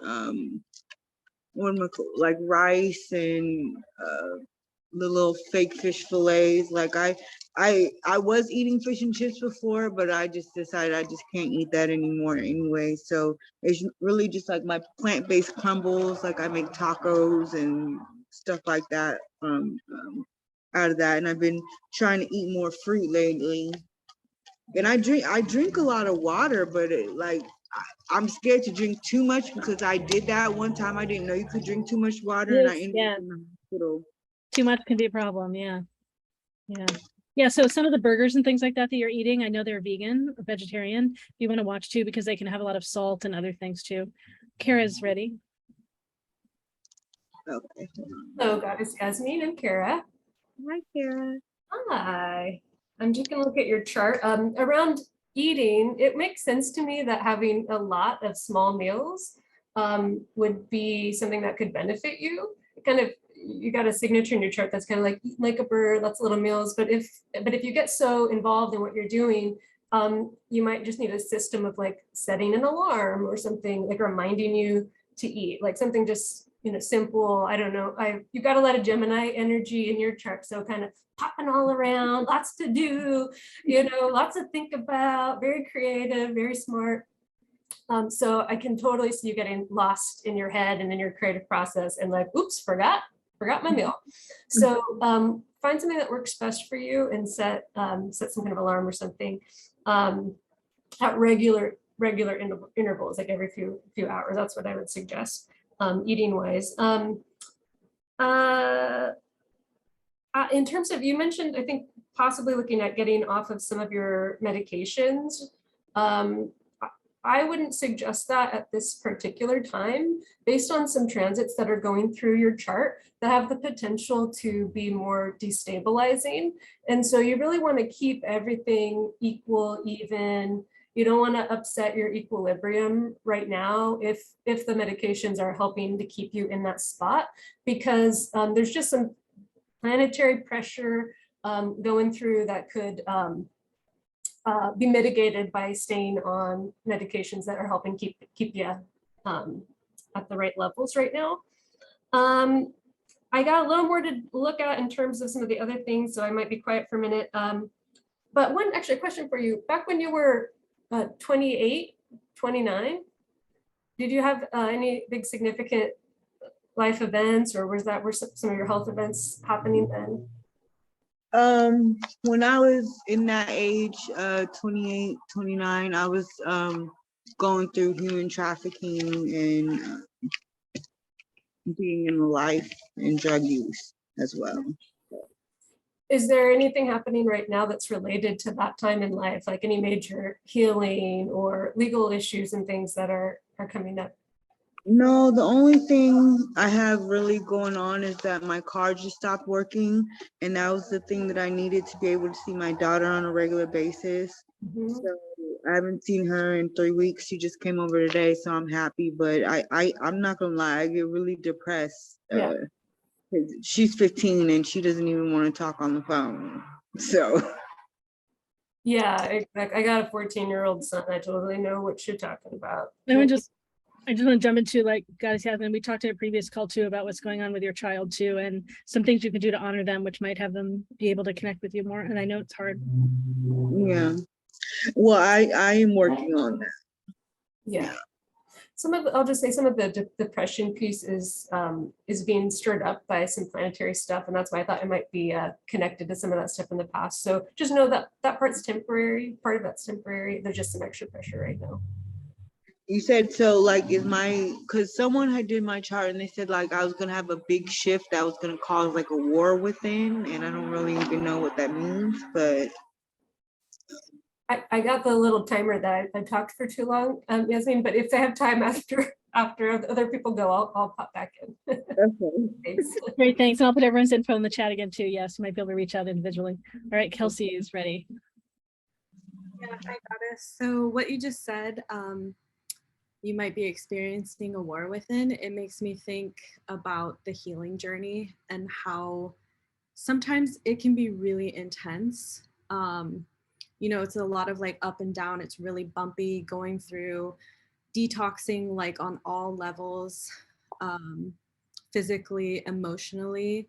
It can bring up a lot of stuff. And so like that might be what they were meaning. And then in terms of the bumps that you said you get, I can't repeat that word, but the name of it. But I do recognize in terms of the medical medium information that a lot of times when our body creates those like weird little bumps and lumps and things in our body, it's because it's actually a protective mechanism of the body to protect us from viruses. So again, not diagnosing you, but just suggesting maybe you could go get some tests done with your doctor and look into that further. And then Susy talked about the crown chakra, and I agree. There's a lot happening in that chakra. And then I'll just remind you, you were at the training panel last week? And I was there too, and I suggested heavy metals. So I still stand by that. I think that's important to look into. And then I actually have some recommendations to help get the heavy metals out. There's spirulina, barley grass juice powder, Atlantic dulse, cilantro, avocados, wild blueberries, parsley, sweet potatoes, apples. So I noticed you said you are eating some plant-based meals. So it would be really easy to just kind of focus on bringing these foods into those plant-based meals, and they would help get that stuff going out of you. And then what was the other thing? Oh yeah, I agree with Cara as well. Like grazing throughout the day will be really, really helpful for your body to nourish it. And again, take what resonates with you and leave the rest. Thank you so much. Yeah, thank you, Kelsey. Dr. Aubrey. Oh, wait, Michelle's first and then Dr. Aubrey, sorry. You're muted.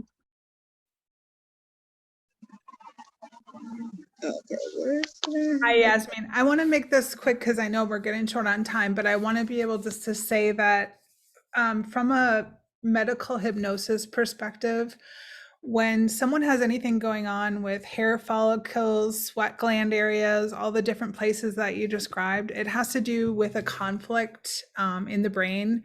And knowing that you had history of trafficking and things like that, I would watch when you get those flare-ups and look back and notice if you were feeling dirty, if you were feeling unclean, if you were feeling violated in any way, if you were feeling attacked in any way, because it does feel like because of your history, you did have to divide yourself into two different energies in order to survive disassociation.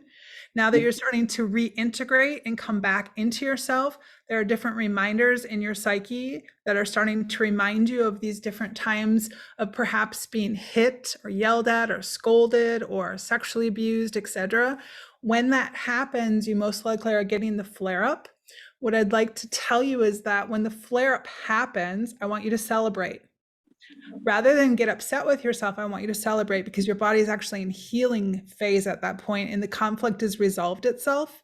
So just start giving yourself lots of affirmations about how beautiful you are, how wonderful you are, all those types of things so that it doesn't return. Okay, affirmation about being beautiful and stuff. And it's like, as you said that, it's kind of telling because I started to realize like stuff that happened to me that I didn't remember happening to me until I found that I wrote it down, and it was like not good. So I was having a hard time dealing with that. When I just thought that I was healing stuff, it just kind of like brought a lot of stuff back into the forefront. Especially because I was in and out the hospital and they were not treating me well. But okay, affirmations of being beautiful. Yeah, just so you know, I sent you emails with Kelsey's information about the heavy metals and also Susie's phrase that she gave you. Okay. Dr. Aubrey's Thank next. Hi, Yasmin. Am I still muted? No. My guides were not allowing me to answer on the intuitive on this, but I feel strongly that I need to answer on the doctor level here a little bit, if that's okay. This condition, the skin condition you have is highly correlated with schizophrenia. And so I'm not sure that your doctor is doing what they need to be doing with you. And you may want to consider seeing a naturopathic physician.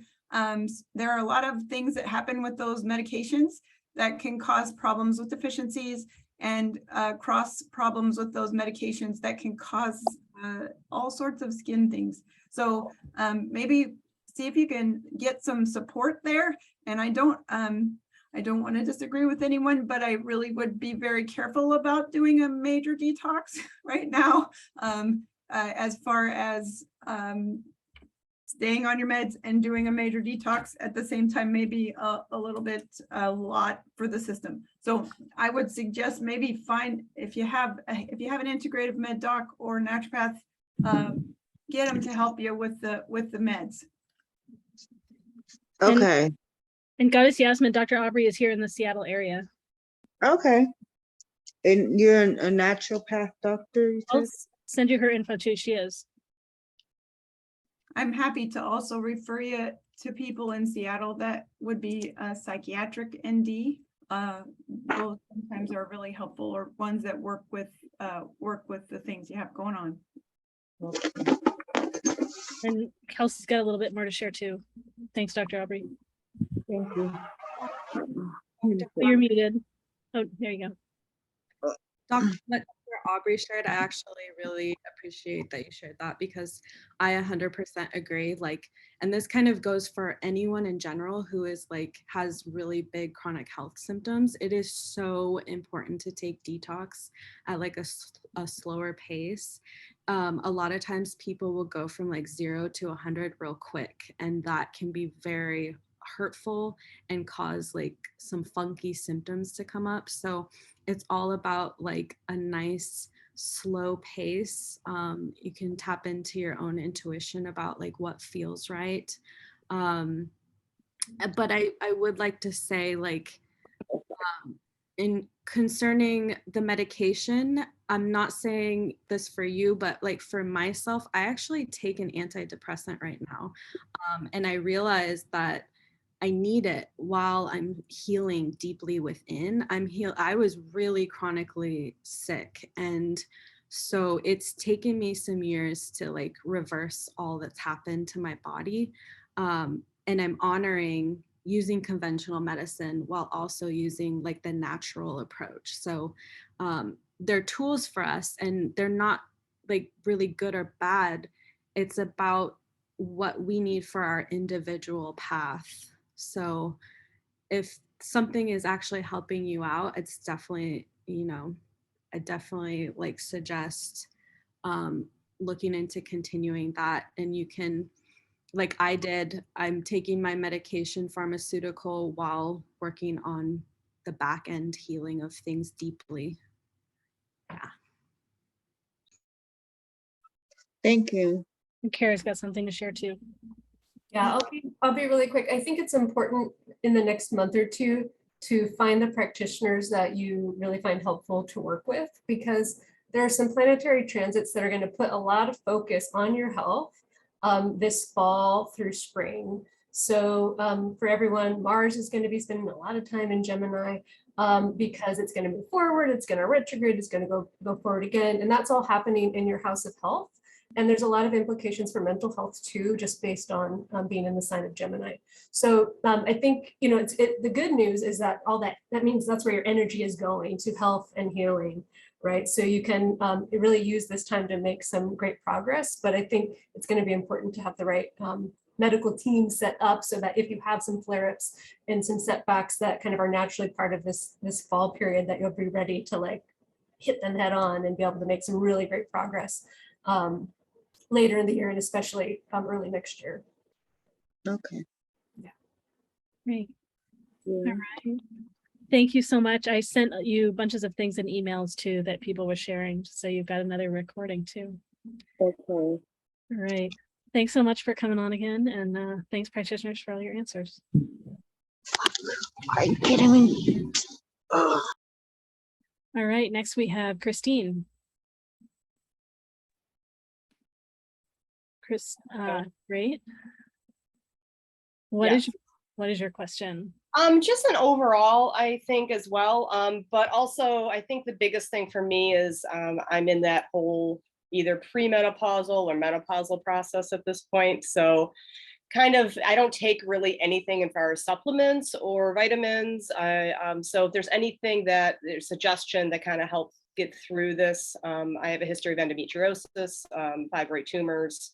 I had a hysterectomy when I was 33 with one ovary left in me that has fibroid tumors on it. So anything that could help with that, challenge would be appreciated. So. Great. And this is such a long journey, right? I'm still in perimenopause and it's been like just about 10 years. Yeah. Hope I had escaped, but no. I know. Oh gosh. And I've been a stubborn one that hasn't been doing anything, but lots of people do all kinds of things. Are you having any trouble sleeping? You're probably Oh, having yeah. flushes, like in all the different, yeah. So you'll get all kinds of alternative responses. There are lots of different herbs and things you can do. I know a lot of people have done, I think it's progesterone cream on the skin that, yeah, to helping with sleep and hot flashes and things like that, but Okay. yeah. But again, I've been stubborn. I have not done all these things and I'm still having hot flashes.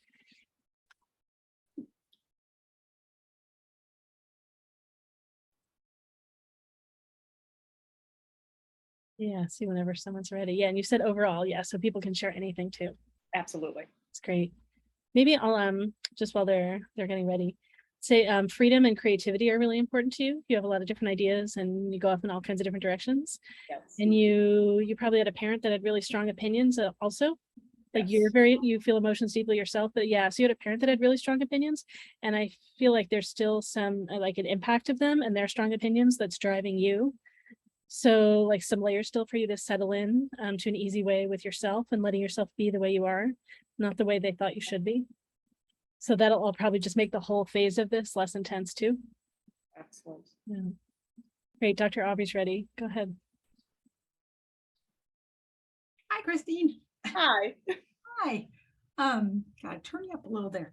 So I just tapping in a little bit to the menopause thing. I feel actually for you, the only things I get on this are a system of stress, which I think is your job. I heard like a job stress and an emotional allergy. Those two categories for me mean you may have already been going into menopause for a while, or you're in a slower transition. The emotional allergy is kind of like it's always me, like it's always on me and it's always going to hit me, right? So I want you to watch for that reaction, because I think a menopause might not go so badly for you, darling. I think you might actually find it to be a bit of a relief. What they're saying is make the change. Your chakra 2 is the imbalance, and the fibroids feel a little bit more complicated. And we'll play with that. But your strength is actually chakra 7. So making a big life change and taking that stress off of you, I think is going to make a huge difference in any menopausal symptoms you're having. The fibroids, I do get an ancestral pattern there, and mom's side. I get that goes back quite a ways, like 8 generations. Wow. So, Okay. what I would suggest with that is probably go ahead and just go for some ancestral healing. I know I offered that, and also I think there's some other awesome practitioners here that offer ancestral healing. So I would listen to your intuition on who to work with and do some ancestral healing on that mom side pattern. I do think there's also some nutritional stuff that could be helpful there. I don't know if you want me to be more specific or not. If you'd like, that's fine. Inviting that. Okay, so let me see what we got for you. You're having some imbalance in your lipids. Okay, so you need to work on balancing out your fatty acids. Let's see what the easiest way. I think you're missing GLA. You might want to find GLA and increase that a little bit. Your omega-3 balance needs to come up slightly. I feel like more though tend towards GLA. Okay. Sometimes evening primrose oil also is a little bump on that. That's an easier way to go about it. I do think you may be also missing choline. So you might try something like sesame seed butter. I'm sorry, not sesame, sunflower seed butter or eggs. I don't know if you eat eggs, but choline. Yeah, so choline would be helpful there to bounce that up just a little bit. Anything else? I think if you're going to do flax, or I actually don't feel fish oil is good for you. So I think you should do omega-3 from your plants, and then maybe flax seed, brown flax seed, but I would probably not do flax oil. So you're going to want to go towards GLA, EPO. So I would just dive into the world of fatty acids. They're a little bit. Can you say GLA? What is it? GLA, and what is that? I don't know that one. Gamma-linolenic acid. I don't know if anyone cares, but it's a precursor of estrogen. So it's and progesterone. But the short version is just look for GLA and that will help you. They are also, if you're having trouble with your fatty acids, you probably want to look at all the fatty acid vitamins also. So look at D3, K2, and I will say A and E, but mostly D3, K2. Great, Good thank luck. you. Yeah, you can talk to me more if you need. Perfect, thank you. Susie, Kelsey, and Kathleen are in line. There we go. Hey, Christine. Hi. So I focused in on the sacral chakra, which is where the reproductive area is. And, you know, Dr. Aubrey's talking and I had just written down, oh, it's the sacral chakra. No, it's not. And then she says it. And then she talks about the familial connection. And I had just written that down. So I'm going to reiterate a little bit of what she said. However, I'm going to take that more energetic perspective on it. I did see a liver cleanse is going to be helpful. Doesn't have to be serious, but I know I'm one of those that, you know, I just stopped and my menopause didn't happen much. And I know that, oh, well, that's my thing, but I understand that some of these symptoms are caused by a congested liver. I feel that there is something there going there. Now we can go back to that 8th grandmother and talk to her. I got a lot of resentment from her that there is just so much she had to do. She was just loaded down with all this stuff and she didn't want to do it. Whether she wanted to like sing on Broadway or whatever, I don't know. But there was something else she wanted to do. And that resentment is carried forward. So the liver carries that old anger and then it's centered on her reproductive area. So maybe she had to have more kids than she really wanted to, that's a sign of the time she was in. So now what you can do is to shift, you know, we're talking about the sacral chakra being the center of creativity. And I'm not talking babies now because you're in menopause. It's about expressing your heart, your soul in a more creative way, in a differently creative way. And it's not limited to painting or to writing. It's whatever makes your heart sing. I mean, that's what I consider light language, is that expression of my soul that makes me happy and joyful. So some days it is baking a bread or finding a new recipe or whatever. It's finding that thing that expresses your heart, your essence in a way that uplifts you. I don't care if anybody else likes it. You know, that's not the point. It's about making you happy. Yeah, I think, let's see. Yeah, and the joy in it, I think part of that joy comes from just figuring out what it is, taking those paths and not limiting yourself. Awesome. Yep, that's what I got. Thank you. Thanks, You're Susie. welcome. Kelsey and then Kathleen. Yeah, hello, Christine. Hello. I agree with Susie. There's liver stuff going on. Menopause is, in terms of the information that I have been studying with medical medium, it is caused by liver issue. Usually it's like overburdened liver with toxins, stagnant, sluggish. Those are really common things that people in our day and age, like what we're up against in the world is a lot of like toxicity, and so our livers a lot of times take a beating, and it specifically relates to menopause. So again, if that resonates with you, I would highly recommend you look into healing the liver. And I kind of sense like a deficiency. I think I'm kind of sensing like I'm sensing a zinc deficiency. Zinc is like really important for our immune system. Also glucose deficiency. So glucose from natural sugar is like what I have learned that our body needs to thrive. I personally went on a journey of healing my menstruation, and focusing on my liver health did really like help it a lot. Like I used to get cramps and stuff, and I don't really get them anymore. Stuff like that. And then red raspberry leaf herb is like really good for women's reproductive health and, or, you know, menopause. It can help you through that too. And then if you do omega acids, I would focus on a plant-based one, because if you do it through like fish or something, then you can get those heavy metals that I was chatting about earlier. yeah, fish oil is a source of that, but I know Dr. Aubrey said no fish oil. But anyway, plant-based is really good. One of my favorite supplement brands, which someone mentioned in the chat, is Vimergy, and they just have really high quality plant-based supplements. I love them so much. And then sweet potatoes will be really healing for you and for your liver, specifically for what you're experiencing. If you ever tried celery juice, you might try that out, see how that feels for you. Salads, parsley, cilantro. That's what I got for you. Thank you. And next we have Kathleen and then Cara.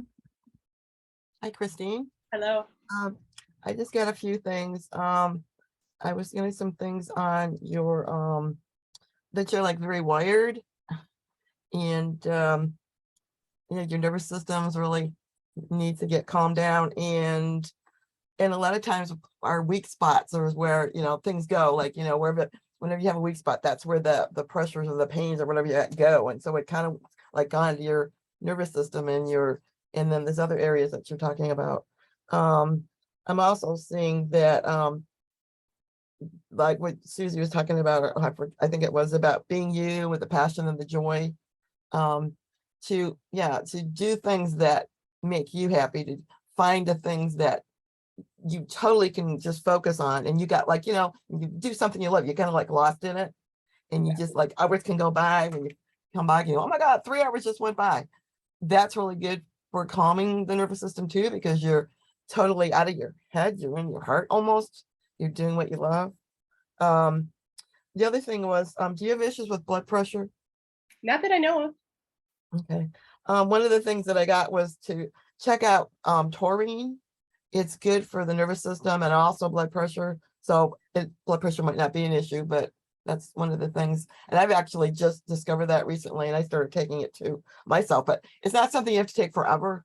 And I know you said you don't do supplements, so it could be something that maybe you can always ask your body too. You also could do little things where you ask your body, do I need this today? How much should I take? You know, and sometimes you might need it and you might not need it for months. Okay. So that's a good thing. Don't just take supplements every day all the time. Also the same thing with, I had talked to the other person about the nervous system with your vagus nerve and all of that.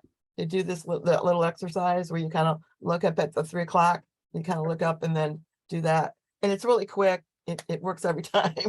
Okay. So just kind of being, you know, aware, focused a little bit when things start getting a little bit out of control. Just take that moment and, you know, get back in your body, ground a little bit, and then go about your day. And I think that'll just calm everything down. And I think that'll help with all of your symptoms too, because I think there's a lot going on with your gut and just everything's just winding and churning, and yeah. So I hope that helps. It does. Thank you so much. Thank you so much for coming today. Thanks, Kathleen. I know I was looking up the vagus nerve 3 o'clock. If you have a favorite link for that, if you could put it in the chat, that would be great. Or I've been looking, I think I found one too. Let's see, and was it Cara next? Yeah, sorry, I lowered my hand there. Well, Christine, I can certainly empathize with you. I had stage 4 endometriosis, had a hysterectomy for it, not fun stuff whatsoever. And you do have some signatures in your chart that show hormonal stuff that can kind of flare up and cause some of those problems, and especially benign cysts. So benign is one of the key words. Most times this thing signature in your chart is you know, it's just something to keep an eye on, but not so worrisome in terms of the cysts becoming cancerous. And it's interesting, just I'm more getting like a picture of you than necessarily recommendations for your health. One, I don't think you're in menopause right now. I don't even know that you're really in perimenopause. I think you just have some other disruptions that are kind of just temporarily messing with hormones. And I get this impression of you as a younger person, really kind of going with the flow, other people being kind of up against your will, you kind of succumbing to like, okay, I got to do what the group says or what dad says or whatever. Mm-hmm. And then you've really gone through this amazing transformation process where you're like, no, this is what I want. I have a will. I can really assert myself. And I think there's a process happening right now, like you've done a lot of great work, and now there's like another bump in the road to you being able to claim that again at another layer or another level. And I think that emotional process is just messing with this hormonal stuff a little bit, because you're kind of sorting out this new you, this new layer of you that's really even more big and even more self actualized. Does that make sense? Like, are you? It makes complete sense. And I think all of you have kind of connected to the fact that I'm at this point where I'm trying to figure out my next part of my journey. Yeah.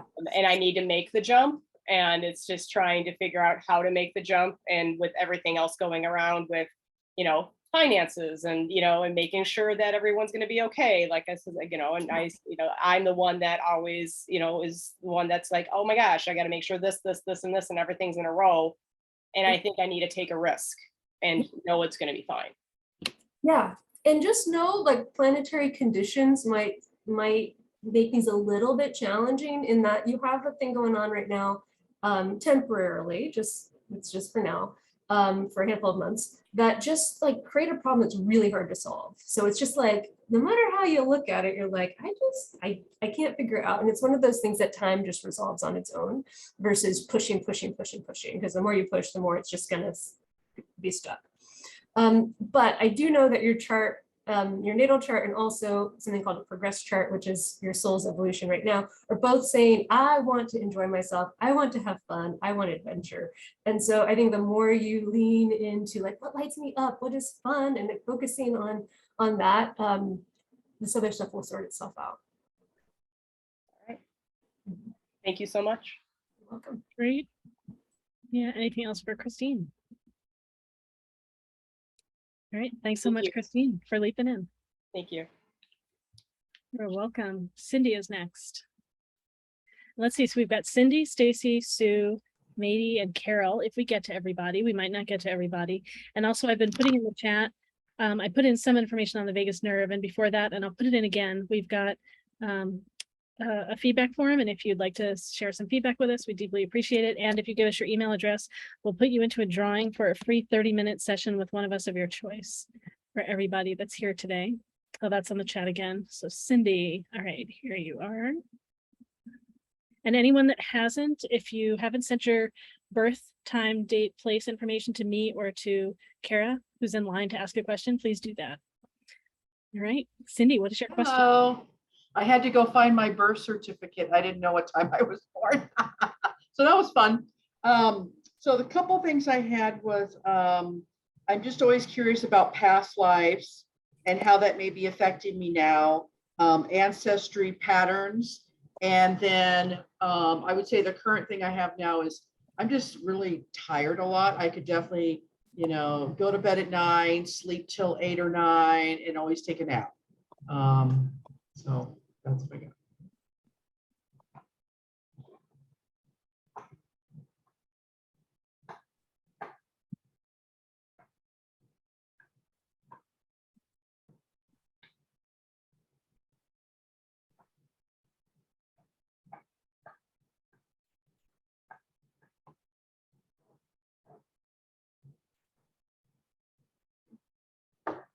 I know there's a virus that I'm thinking about in terms of being so tired, and I'm not thinking of, is it EBV probably is what it is. If you haven't been tested for that, that would be a good one to get tested for. That What is it?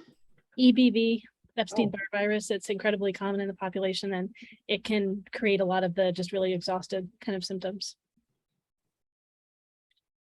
And then again, supplements, you can take supplements and dietary changes and things like that to work with that. So avoid Starbucks every day. You don't have to eliminate, you know, change all those things, but just some food related. Yeah. Just things that help minimize the virus reproducing. It's yeah, it's like a lot of different viruses, right? They'll go I've lost my word, but like they'll go quiet, and then things, environmental stuff triggers them, and you know, they do a big growth again and things like that. But one can get them suppressed and quiet. Yeah. Okay. Kelsey is ready. Go ahead, Kelsey.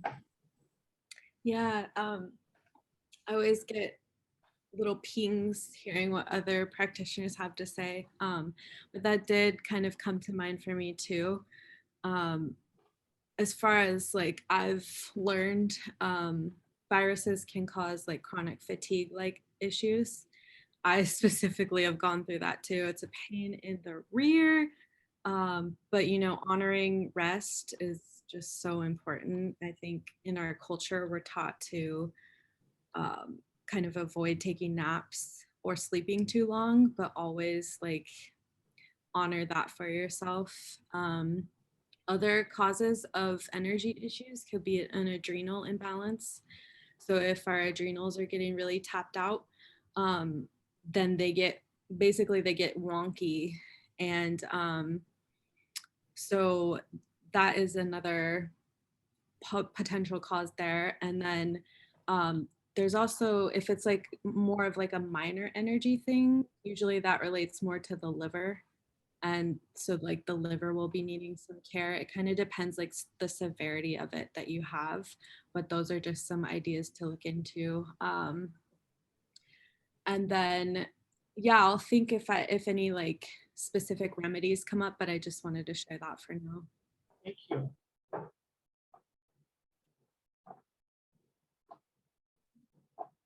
Thanks. We've got Dr. Aubrey next, and then Susy, and then Kathleen. Hi, Cindy. Hi. So I tapped in a little bit to the fatigue part, if that's okay. I got that your imbalance is actually in your third chakra, which is usually around being an empath. I think in this case would be my guess. Being more empathic or picking up things from other people. Oh, yes, yes, yes. What I got for the fatigue for you, I actually I did not get infection in my category. I got stress system, ancestral pattern, and past life, which is interesting that's why you're asking about those. So the stress system I feel is something around caretaking. I felt a lot of pressure on the back of your neck, and I heard the guide say, "Who are you carrying?" So you want to be careful with paying attention to who you're carrying emotionally and otherwise. Yeah. I think that actually is probably the most controllable part, but I only get that's about 30% of the issue. Your strength is a 6th chakra, so I think you are intuitively straight on, darling. So you know how to do it. You just got to use your intuition and go after it. The ancestral pattern seems pretty challenging to me. The one that's associated with the fatigue, I have dad's side's 3 generations, but I have a pattern in there that feels like a cutoff. So it would feel like, I don't know if there was an adoption or somebody, there was something with giving a kid away or losing the line. Yeah. So that one I'd probably go after doing a little bit more of an extreme ancestral healing on that, because we can still carry out the patterns of even when we lose the line, and especially when we lose the line, sometimes we will keep that pattern and express it in our lives. So I would suggest getting some ancestral work there. And then the past life, I actually think the past life is more significant than the ancestral on your fatigue. I felt a lot of like choking, headache, some kind of trauma stuff in the past life. So I'd probably go after a past life person first and then possibly work with the ancestral second. But otherwise, I'd probably be doing strategies to make sure you're staying clean, emotional hygiene, right? That's not mine. That's not mine. I'm not responsible for that one. That one's not mine, right? Yeah. And if you start feeling yourself weighed down by people, get it cleared off.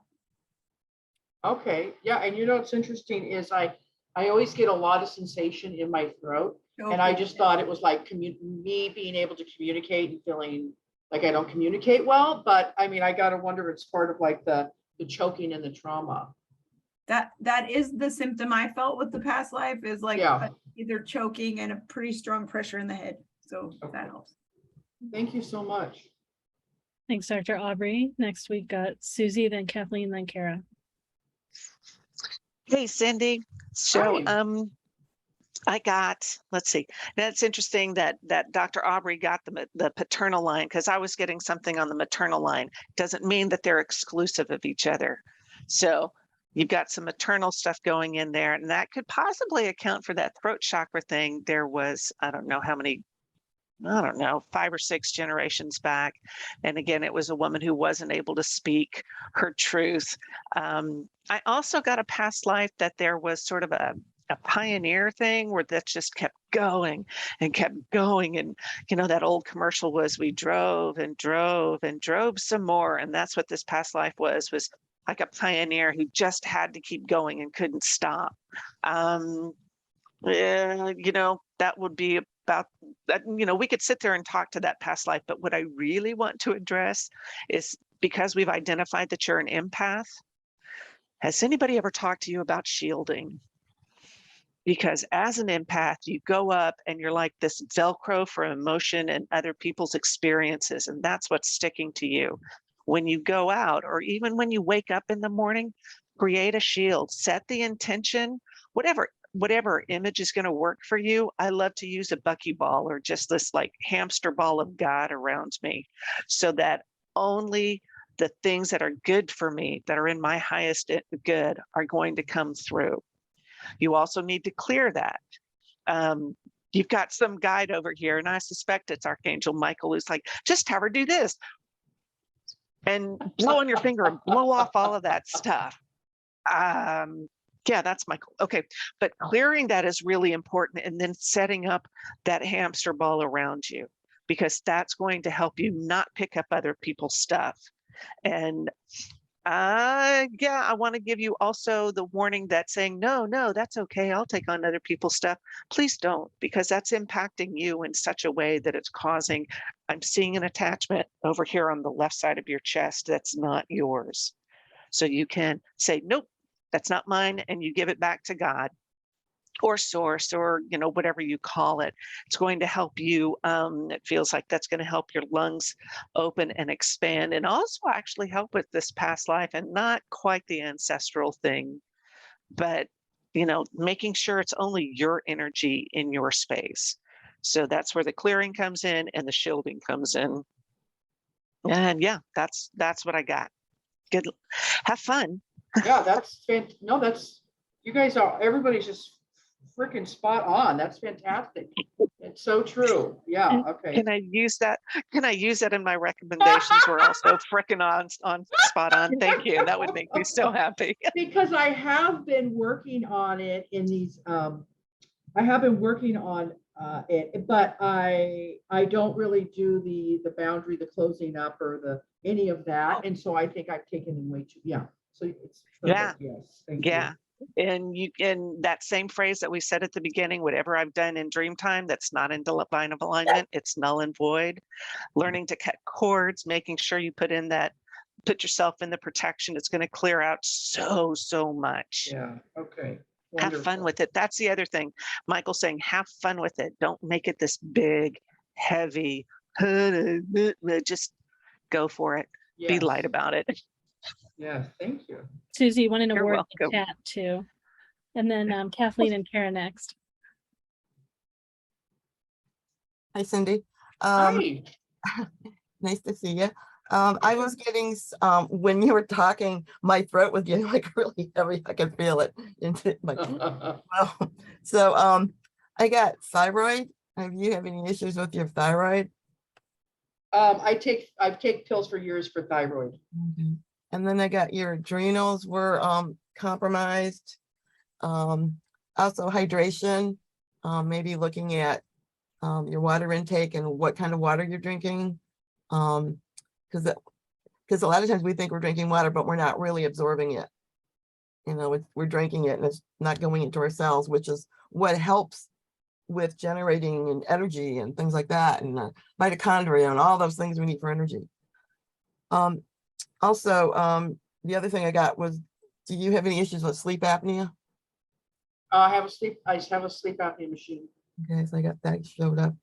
And then for past lives, I saw this like chain, and you were like dragging this big baggage of this big bag of heavy rocks or something. And you were just like trying to, you know, pull this baggage of stuff into the present.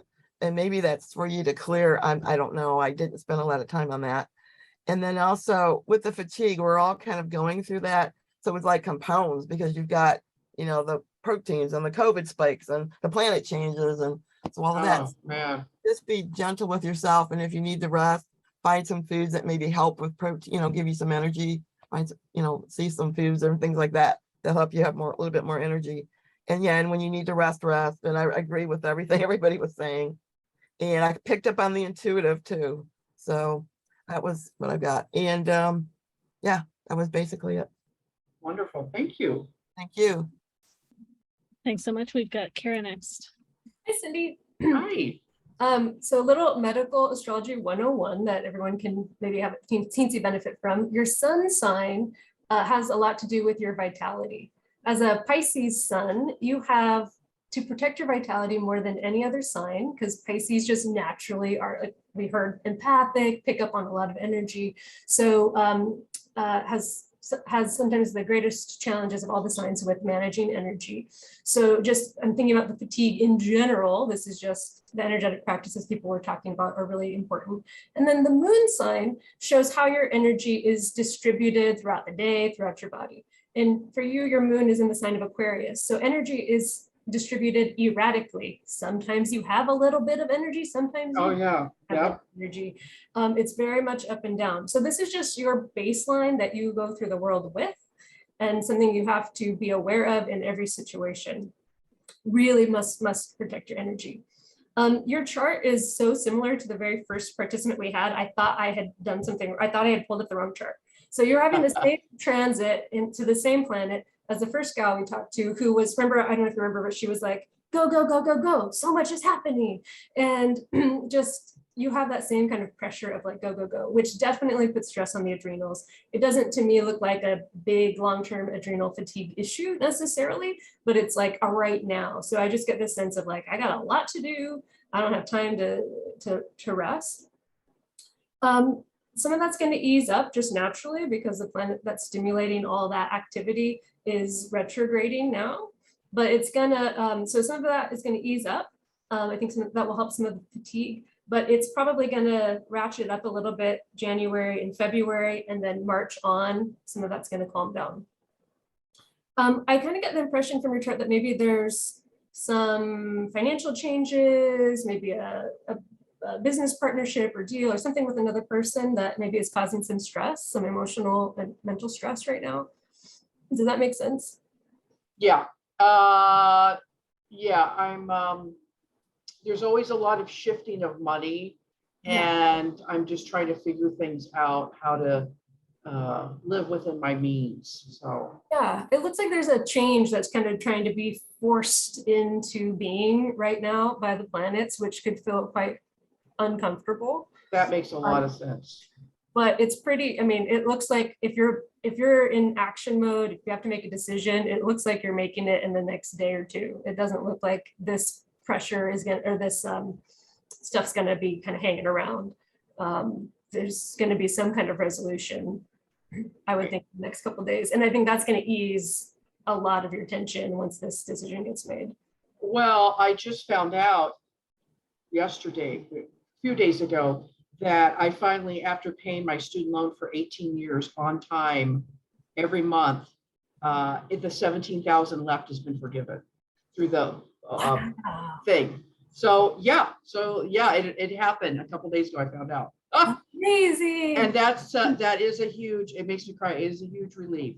That's like the shifting of the money. Okay, now how do we prioritize, so that we got that, Don't you say I have more money to spend, like what can we do to, make, so. Yes. Oh, fantastic. Great. Yeah. Well, you've got a lot of stuff going on in your money house, in your chart. So that's fantastic that's how it worked out for you and can create some more opportunities. Sure, out of time, so just if you can finish up. Yeah, no, I think I feel complete. I think that's all. Thanks. Thank you so much. Yeah. Great. Michelle's next. Hi, Cindy. I'll be quick. I just want to say that I picked a rhinoceros card for Kyle Gray, and it was upside down. And what that means is that even though rhinoceros represents like strength and courage and things like that, I'm with everybody. It's upside down because you're doing too much of that. You're plowing through stuff right now. You're going crazy nuts. And also, I just want to add that as a medical intuitive, when people have, there's two different ways that you can get sleep apnea. And I just want to mention that when there's one specific kind of sleep apnea in the brain that gets confused in terms of conflict, and it's because you are too overwhelmed. So if you calm yourself down, that's going to also calm your sleep apnea down.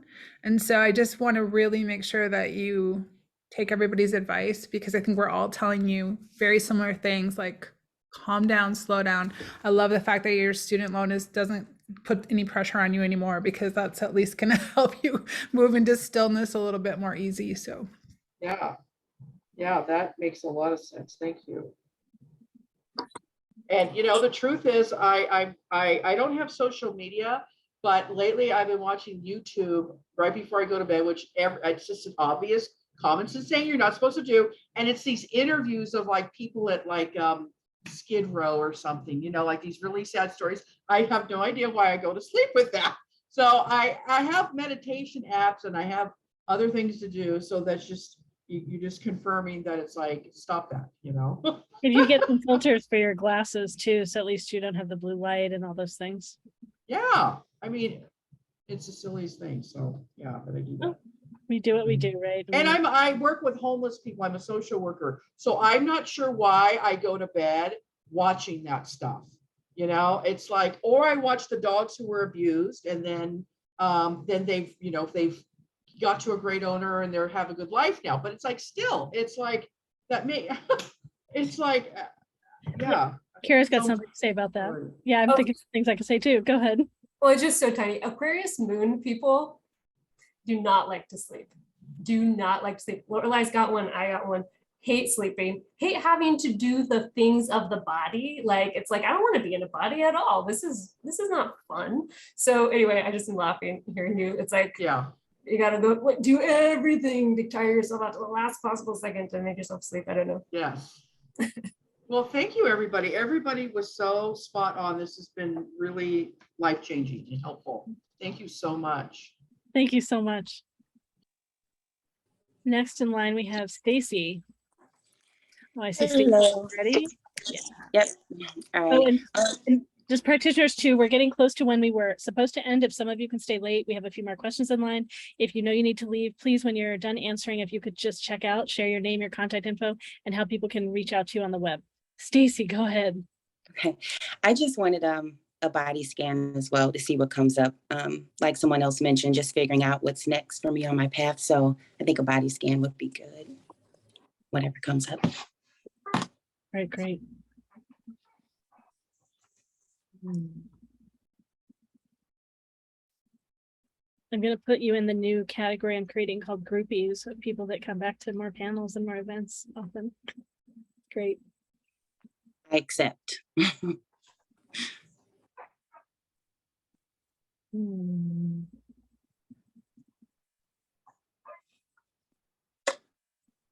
What do you do for exercise right now?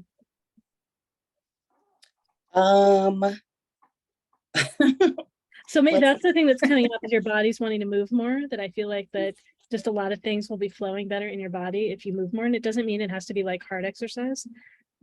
Yeah, but just something for your body's in movement, and wherever you are, ideally outside, but yeah, the weather may be a factor. Kelsey has something for you. All right. Oh, let me take my hand down. Body scan. You're a ball of love. I've had the pleasure of having a conversation with you, and I just sense this like tremendous, compassionate, warm, nurturing energy from you. And there's so like, sure, there may be some imbalances happening in your body, but you absolutely are like on a journey, I feel like, to heal the imbalances. There's probably not too many of them, because I really see your light shining through. So in terms of chronic illness, what I've come to understand is that, you know, sometimes chronic illness is like basically the darkness that kind of gets in the way of us shining our light.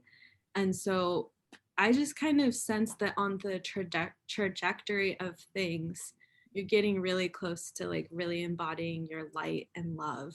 So I just wanted to share that. And then I also know, because we've talked a little bit before, you're dabbling with healing with plants. And I just encourage you to continue that. Plants are our allies. They can help us actually bring out really important qualities of our soul. Since you have a lot of soul magic, they can help you do that.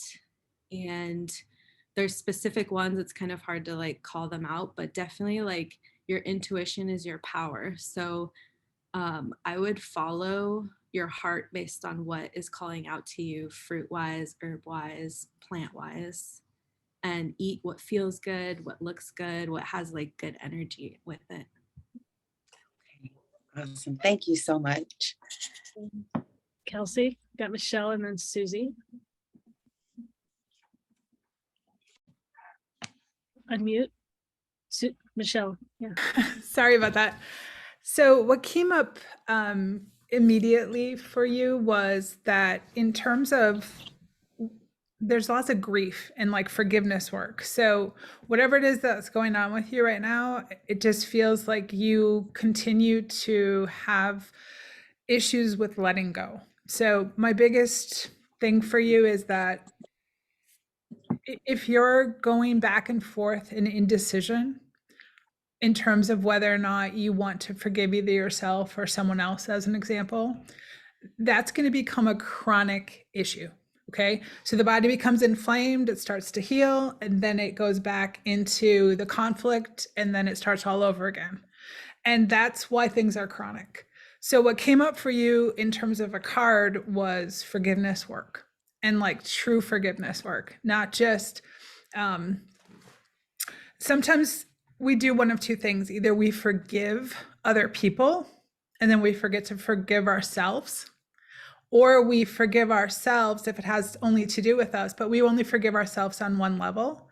And sometimes it is past, present, future forgiveness that needs to be done. And so it could be forgiveness work in, for example, all time space is an illusion. And so we can call it past life, but there could be other layers or multiple dimensions in terms of where we have to forgive ourselves. And so these are things that I just want to point out to you, because I feel like you've done a lot of your work already, yet I feel like there's something that you're missing that's just been really obvious. And sometimes, as an example, we forget to forgive ourselves. We forgive everybody else around us, but then we forget us. And so there's something there that I feel like could be valuable. And that being said, I'm probably not going to be able to offer any more insights just because I'm watching the time. And so just with Laureli's permission, I'm just going to say thank you for everybody for being here. And I will have to log off in the next few minutes. And if you want to learn more about me, feel free to check me out at soulfeltbliss.com. So thanks, Stacy. Thanks so much, Thank you. Michelle. You had a special today that if people become new clients, they can have a free 20-minute session with you before they get to that session. Great. So thanks so much, Michelle, for being here. All right, next we have Susy, Cara, and Aubrey, and I'll put Michelle's info in the chat. Hey, Stacy. What I got was that your body is taking on a whole lot of other people's stuff. Do you identify as an empath? Oh, yes. Because okay. Well, that accounts for what I'm feeling on your back, like below the neck, not quite between the shoulders, but before the back. Feels like you've got somebody riding along with you, just going, hi, go ahead, take it all on. You can tell them to go and do something else. So that, again, like I reiterate, everybody needs shielding, and to clear that out for you. I'm also feeling stuff in your, let's see, I got to make my notes. To release some of these emotions, Lorelei was talking about movement. You can move through the emotions, whether you do an in-home dance party or just walking around. I use my stairs a lot to move through things. And so I'm using the stairs to go into something. I'm using the stairs to come out of it, but it helps me to move through that. So it's setting intention is like so much of whatever healing work we have to do. I also felt something in your belly, and it felt more like about confidence about whatever. Was that a bird on your shoulder? No. Okay. No. Okay. Birdie. So confidence comes from the belly, and so learning to allow that to express, because as Kelsey was saying, she sees you as this great big person of love, and that's great. Turn the love onto yourself. Michelle mentioned that self-forgiveness thing. So even if you're doing this little ritual that I love to do, which is to reclaim your energy from something, you can get your energy back from yourself from whatever thing happened that caused you to think, oh, I really could have blown that up. I have the t-shirt that says, wait, let me overthink this. Allow yourself that opportunity. Give yourself the opportunity to love yourself. That's really important. And I got a new deck, so I'm using it now. And the card that I pulled was, it's not dark, it's not light, it's magic. Everyone has the ability to transform whatever situation they're in into something so much more amazing, so much more healing. And your healing, yes, it's going to help somebody else heal, whether they see you do it or whether it's just the energy you project. And then as they're integrating that energy change, their energy is going to help you shift too. You have, to say that we're all interconnected is kind of stating the obvious after that. But you have this great ability an opportunity. Let me rephrase that. You have this incredible opportunity to do that shift for yourself. And then, yes, you're going to help other people heal, which is all great. But give yourself permission to love yourself. I think that's a big chunk of that forgiveness process that you can go through. I hope that helps. Very much so. Thank you. Good. Thanks. And Kelsey's going to jump in because Kelsey has to be taking off shortly. Kelsey? Yeah, I'm going to take off in a few minutes. I just wanted to share what I'm about one more time. So I'm a medical intuitive and plant-based healer, and I help people restore their mind, body, and soul using medical information, plant-based nutrition, herbs, angels, soul healing, with nature and spiritual ascension support. And I am offering a special today, a free 30-minute discovery call when you sign up in the next 48 hours. And this is a time for us to connect soul to soul, and I can help direct you on your healing path. You can sign up by emailing me at holistichearthealing@gmail.com. That's Harte, H-A-R-T-E, like my last name. And that will be in the chat. You can also find ways to contact me through my website, holistichearthealing.com. And thanks for having me. I wish everyone a beautiful healing journey. Thanks. Thanks so much, Kelsey, for being here. And back to Stacy. We've got Cara and then Dr. Aubrey. All right. Hi, Stacy. Hi. Nice to see you. I love hearing other practitioners, that the beautiful ball of love that Kelsey's referring to. It's all your Libra energy, right? It's that loving, kind, compassionate energy of Libra. And Venus is your chart ruler, the goddess, right? That really lovely energy. Gosh, there's so much to say. You have such a complex chart. There's a lot of things that you're going to be doing in this life. You're an artist, you're a healer. I mean, you got a lot going on, and you really, really need to be of service. And when you're not being useful, when you're not being of service, then your energy is going to go down. And so making sure that you have something to channel that, because it's like you're a fighter for the underdog. Like that's a lot of what you're about. And I get the impression that you might be having a new opportunity to use that skill coming. This new moon that we just had in Leo activated a really helpful part of your chart and seems to be spurring you on to do something new, perhaps job-wise. So that's really, really exciting. I didn't do like a full, I didn't do like more of an intuitive body scan of you, but one thing that came through was to say you've been through a lot of pretty significant transformation in the last couple of years, and there's a tendency to want to go back. It's like, can I just do things the way they were before? You can't. You've had like a volcanic shift in your chart, and it's like, no, the landscape is not going back. So just accept it. We're moving into new territory, which is a little bit scary. Yeah. That's okay. Another just health thing. Be careful of substances. Your chart, you're more susceptible to ill effects of alcohol and drugs of various kinds, and that can include pharmaceuticals. So just something to be aware of, that you may have more sensitivity than the average person. Okay. Where's the baby? What was that? Oh, sorry, I thought I heard something. Yeah, girl, and you just love to learn, love to explore. Like you just need to channel that and find so many opportunities. Like, and don't ever let yourself get stuck. Like that would be the absolute worst for you. It's like you just want to create and explore and be like in this real fluid energy. So I don't know how that relates to your health, other than staying in that energy is going to help you feel your best. Thank you. That was awesome. Very helpful. Thank you so much. Well, and I do have to jump off the call, Lorelei. So if I can just say a quick thing. So I'm Cara James. I'm an astrologer in Portland, Oregon. I do medical astrology, but I also do natal charts and transits and relationship astrology, and then also do energy healing, intuitive readings, feng shui, whatever comes up in the chart. Sometimes we start someplace and then we move to another just based on what energy needs to shift. I do all my readings remote via Zoom, and you can schedule with me if you like on my website, carajames.com, or you can follow me on Instagram, Cara James Astrologer, but you're mostly going to see ceramics because I'm into a pottery class right now, and I'm not talking about astrology very much, but hopefully you'll see something interesting and inspiring. Thanks so much, Cara. Dr. Aubrey is next for Stacy. Thank you.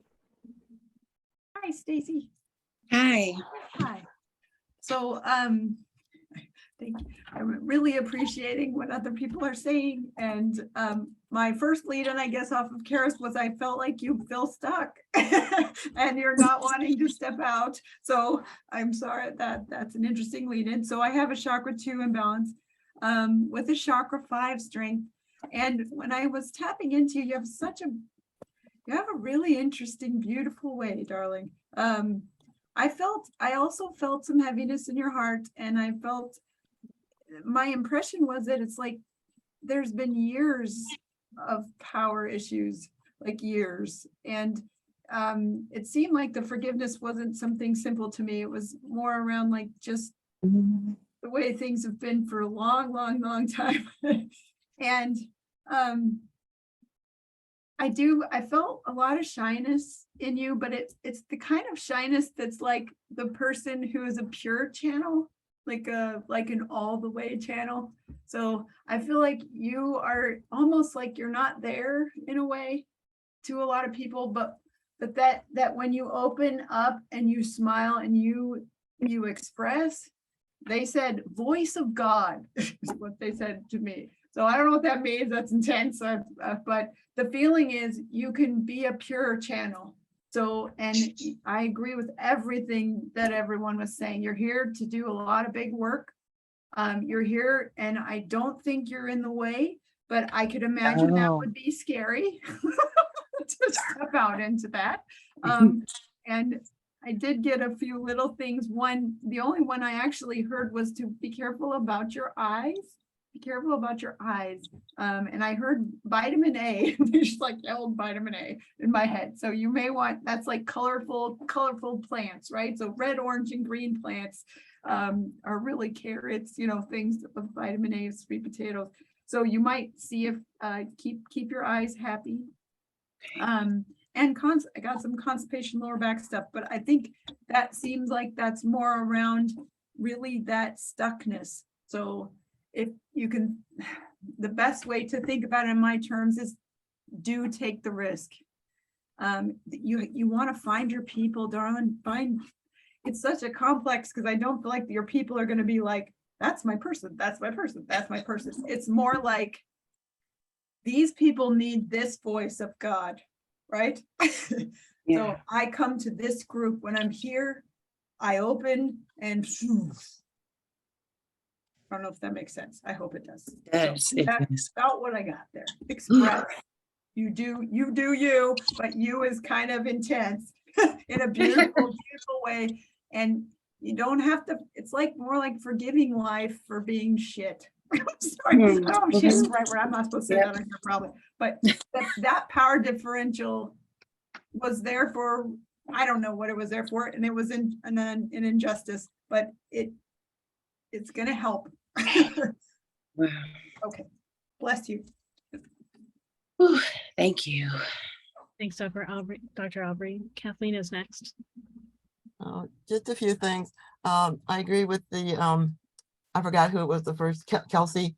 When she was talking about the bright light, I just was seeing like, you're this huge bright light, and like, you're kind of blocking that bright light, that you're there to share. I see that you have so much to give. And that forgiveness thing, take that light, go inward, go to your heart, and start forgiving. You're perfect just the way you are. Your light is ready. It's ready to go out, and people will be drawn to you. So take all those doubts and all those things, but if you think you're not good enough or not enough this, that, or whatever, you have it. It's right there. So just be easy on yourself. Go and hug yourself. You've got this. I'm trying not to cry, but thank you. That meant everything. All of you guys, so helpful, and you guys summed up everything so perfectly. I feel like right on the precipice, and I'm just like trying to push through, but I feel it. Everything that you guys have said, this has been tremendously helpful. Thank you so much. You're very welcome. Thanks for leaping in. All right, there are 4 of us still here. Does anyone have to leave right now? So Sue and Mady and Carol, it's up to you. There are the 4 of us that are here. I can give you a refund, or if you want, you can still ask a question. It's totally up to you what you want to do. Sue is next in line, Mady, and then Carol. If it's okay, I think I would like to ask my question. Sure. Yeah, you are next. Okay. So it was like, okay, ask a question, ask a question. So that's the main reason I'm here. And I'm sitting here listening to everybody. My spleen is making a lot of noise right now. I was going to come on and ask about my bladder, but apparently my spleen wants a message. So, and I'm open to whatever comes up. So.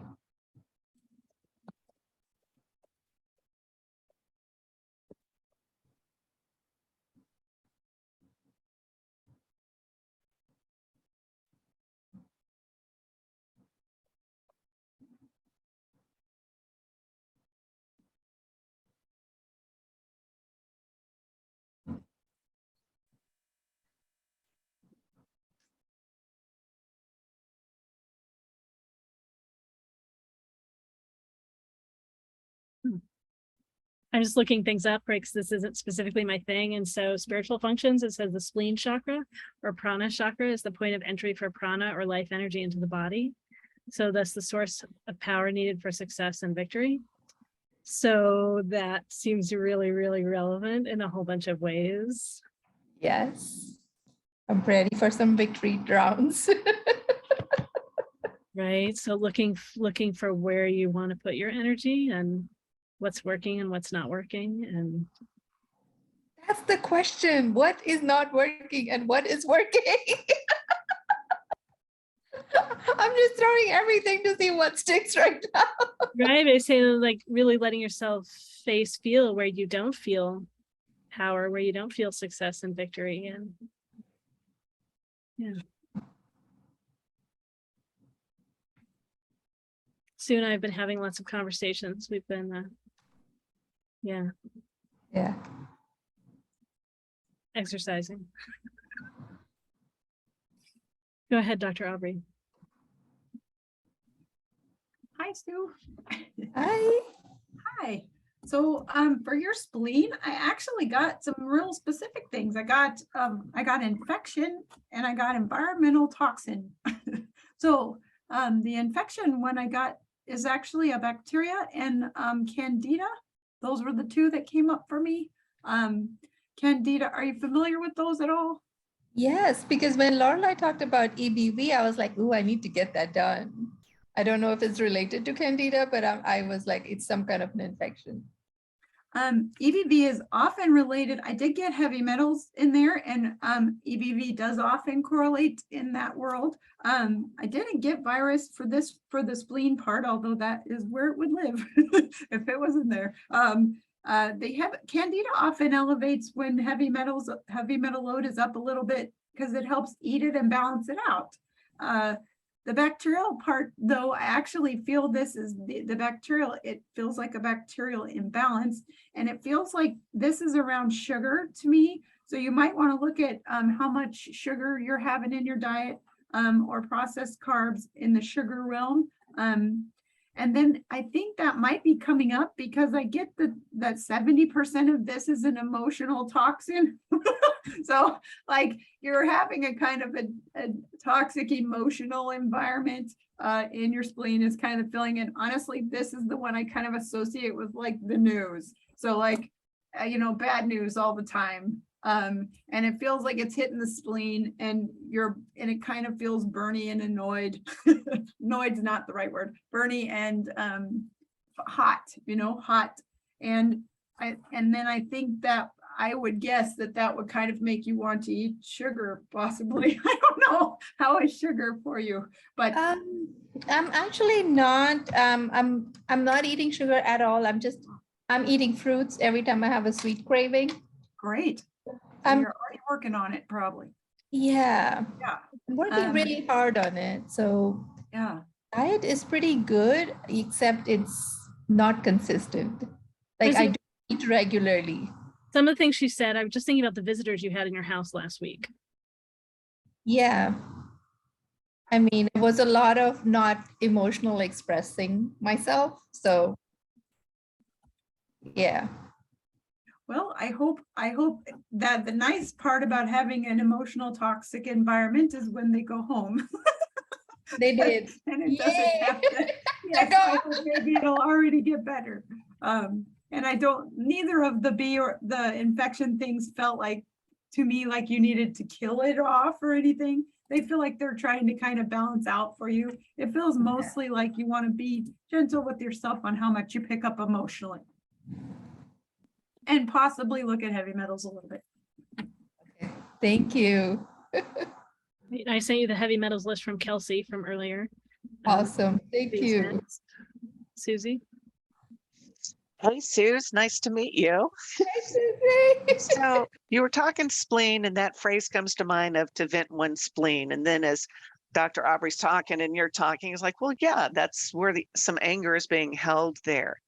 Allow it to release. It's not a bad thing. And I also feel a big chunk of impatience in there, whether it is, it's not related to the people you had there. It's like, when is all of this going to resolve? There's that overwhelming, with everything that's going on. I completely understand. Trying to figure out where to go with my career, I guess, and not this part of my life, which is like really loud right now as well. Okay, so the impatience I can see relating to that. And it's not just the worldwide thing. One of my favorite, and we're going to just slide in this, one of my favorite, I don't want to call it a curse, but consequences is may they get exactly what they deserve. And that's where the impatient comes in, because by golly, it's not going to happen soon enough. But there is that thing. And as far as your career is going, again, it's going to require patience and that intention, because you're out there to help people and you've got a lot of good things. It's now a question of shining your light in that way that draws those people to you. And, like not being a romance GPS, I'm not always that GPS for, who's going to come to you, because this is your thing. This is you working on your own, on this amazing gift that you have. But the anger, yeah, you can let that go. It's not going to be useful to you. I don't have, nothing jumps to mind immediately about how to resolve that. Maybe movement. No, they're like, no, I've got guides here that are saying, how to let go of it. And it's okay, because it's not serving you. It's not pushing you forward in some sort of motivated fashion right now. It's just kind of festering. So it's okay. Let it go and just say, okay, may you get exactly what you deserve. and move on. Yeah. Yeah, I do keep a very tight control on my anger because my anger Okay. gets really bad. Okay. Let it go, let some of it go, and get into the practice, because if it's gonna fester, then it's going to result in all kinds of things in the physical body. So if you just need to, make an energy ball, put your anger in there and say, send it out to, whether necessarily go, I don't think it necessarily needs to go to the person who caused the anger, but send it out to source, and then have that intention of that it is going to have that same impact, that situation is going to resolve in the way that's in the highest and best for everybody involved. Okay, that feels right. Yeah. That does. I'm feeling it right here in the left side of the solar plexus. So that feels right. Put it in a ball, release it. It's going to be happen. And then don't overthink it. That's a key Don't one. That's the key. When we get together again in like a week and a half too, I remember bringing a thick bath towel and a thin washcloth, and I'll show you there's some tricks too for expressing anger. So yeah. All right. We'll work out and then we'll emotionally work out. Okay. Kathleen is next. There we go. Hi, Sue. Kathleen. Hi. I just got a few things and I had to look up some stuff, but I was getting lymph and flow, blood and blood flow and lymph and things like that. So like things being stuck.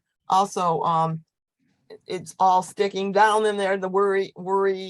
No, I got more worry than anger, but so it's like just things getting stuck there, and it's just kind of like pulsating, and and it just gets heavy. Yeah. And I need, like, I was getting like movement. Yeah. Just doing something instead of like festering. It's festering there. Okay. That's what I got. Thank you. But I was weird when you said the spleen was doing that. I was like, yeah, it is. it was really shouting. I love watching everybody. I very rarely ask questions, but my spleen was like, I could literally feel it paying against me. And I'm like, okay, all right, I'll ask, That was interesting because it really was. Well, good luck on all that. Thank you. Thank you so much. Great. Thank you so much, Sue.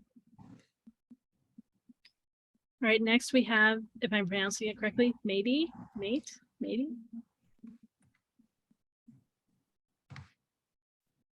Hi, let's. Hi, can you hear me now? We can't quite hear you. Say again. Get a little closer to your phone, maybe. It might be. See what's. You're unmuted, but. I'm in the car, so maybe the connection is off. Can you? Is it on? Is your phone on speaker? Is better? Yeah, that's better. Great. Okay, great. I took And it how off do the we pronounce Bluetooth. How do we pronounce your name? It's Maite. Mighty. Okay. But I get it all. It's okay. What is your question today? So I guess just in general to see what comes up, but I have had quite a bit of things surfacing in the last maybe 5 years or so. I do have EBV with pretty high titers. I also keep getting like other viral stuff surfacing, like staph, that I just can't get rid of. I keep going on antibiotics and it keeps coming back. Hair loss on my head, on my eyebrows, on my arms. I've been to so many different endocrinologists, dermatologists, rheumatologists, you name it. I've been to them all. And I'm just kind of like getting bounced around with no real answers because all the blood work is normal. So yeah, that's kind of the gist of it.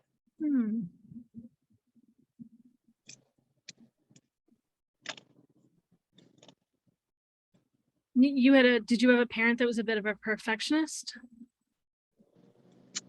Maybe borderline. Or did you respond to them by like just you have a bit of a perfectionist streak yourself? I am, yeah. And you've never pulled any hairs? Oh, no.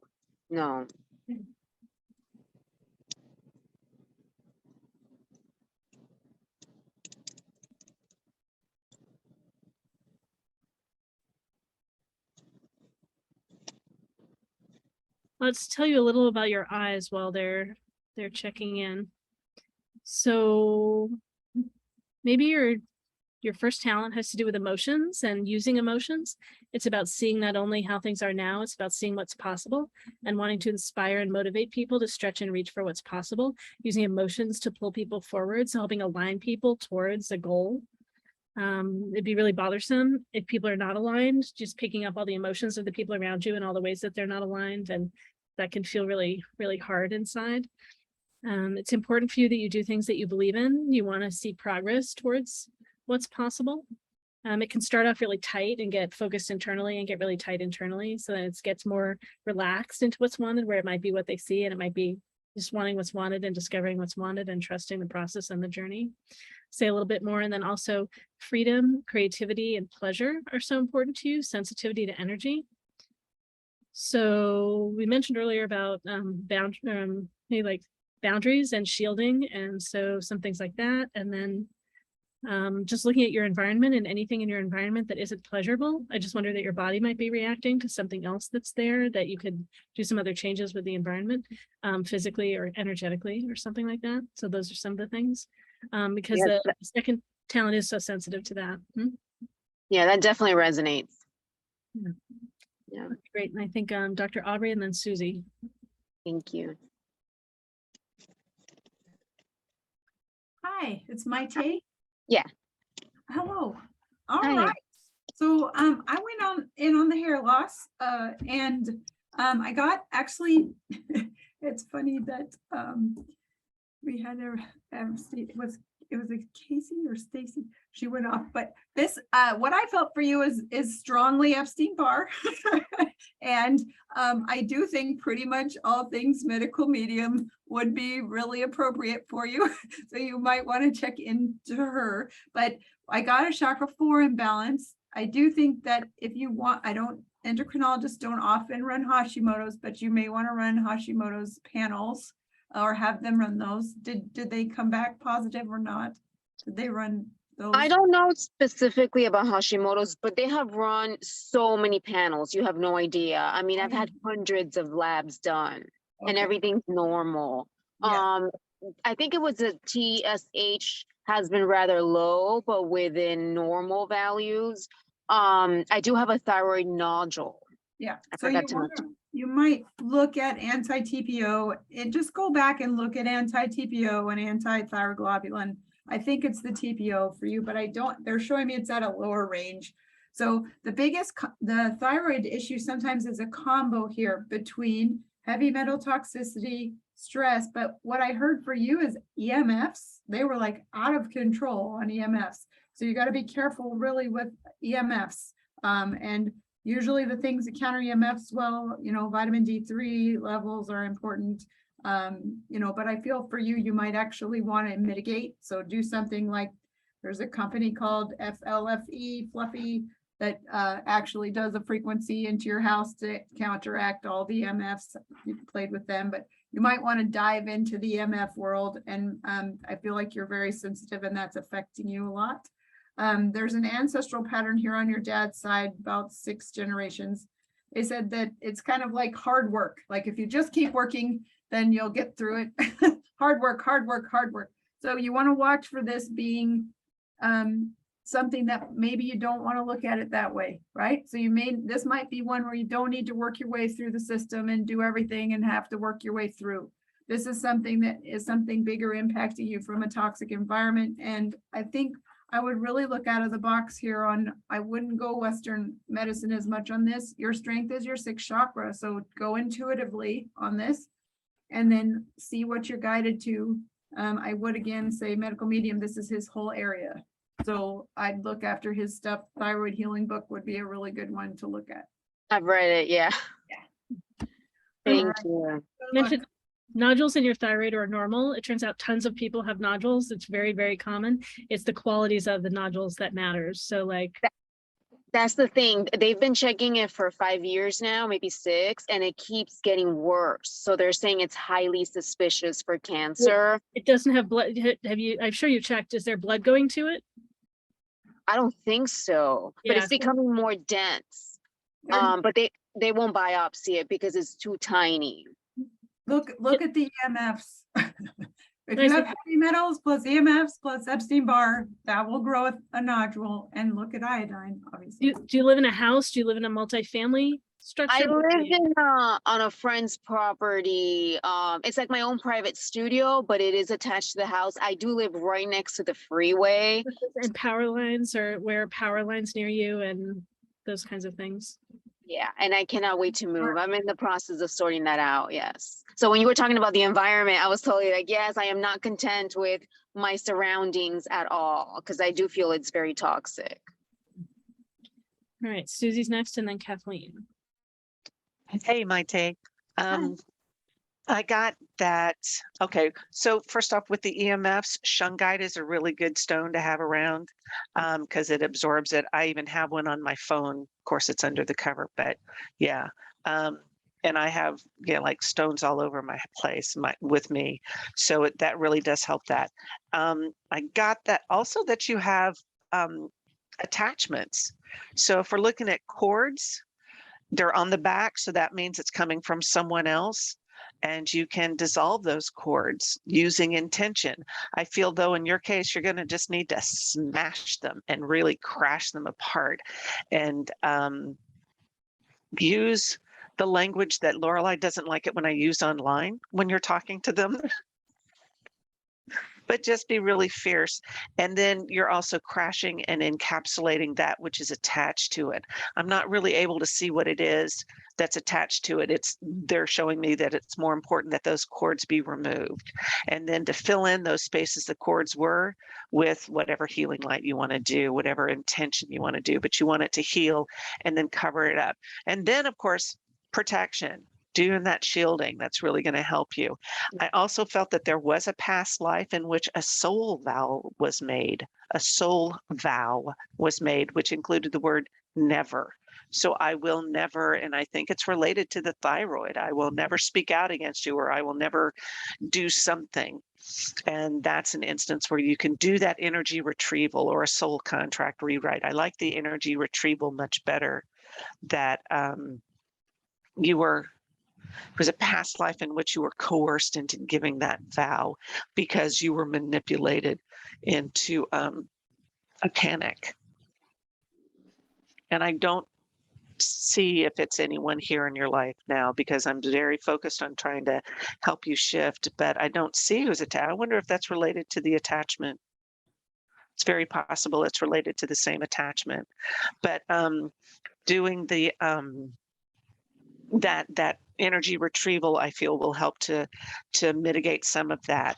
Did I get some of that? I don't know if I got any ancestral stuff, but so that's very much a possibility. I think, Dr. Aubrey, you said it was a paternal line.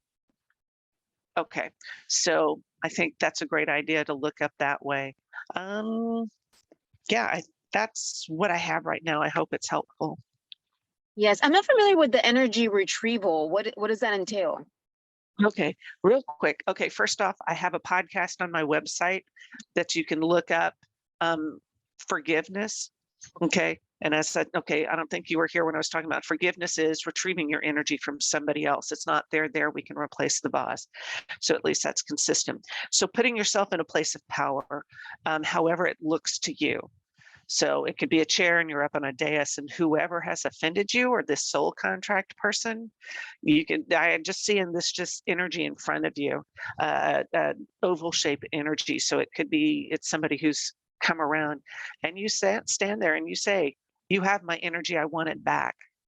And here is that energy from you. And I feel it's centered in your heart, that you can take this chunk of energy and give it back to them. And that's where you use the forceful language with this one, because it was a soul contract. So you just say, here's your energy, give me mine back, and I, whatever words are good for you to use. And then that exchange happens. I don't feel like this is a case of you having to ply them with pretty words and stuff like that. It's like, no, you're giving me my energy back. Here's yours. And this is the way it's going to be. That I feel is a crucial phrase for you. This is the way it's going to be. Yours is yours and mine is mine. In between us is God or source or whatever you want to call it. And make clear that delineation between the energy. And then you surround yourself with protective energy and you shield yourself. I don't feel like they're going to be kind of pounding at you, kind of picking at you to keep it going. I think they're just as ready because, you know, at the time it happened, it was manipulative, but now it's like, okay, everybody's looking around like, okay, that lesson's done. And so, yeah, that's what it is. Great, great. Thank you so much. I appreciate it. Thank you. You're so very welcome. Okay, great. I know Dr. Aubrey's having to go. Dr. Aubrey, did you want to check out? And I know Susie may have to too. So yeah, so go. No, come back on. Yeah, so say your name, your modalities, and how people can reach you on the web. So it's on the recording. Okay, my name's Dr. Aubrey Wallace, and you can reach me on my website, which is draubreywallace.com. And I am offering 20% off until 1 week from today, if you would like to book an appointment. And it was wonderful working with everybody.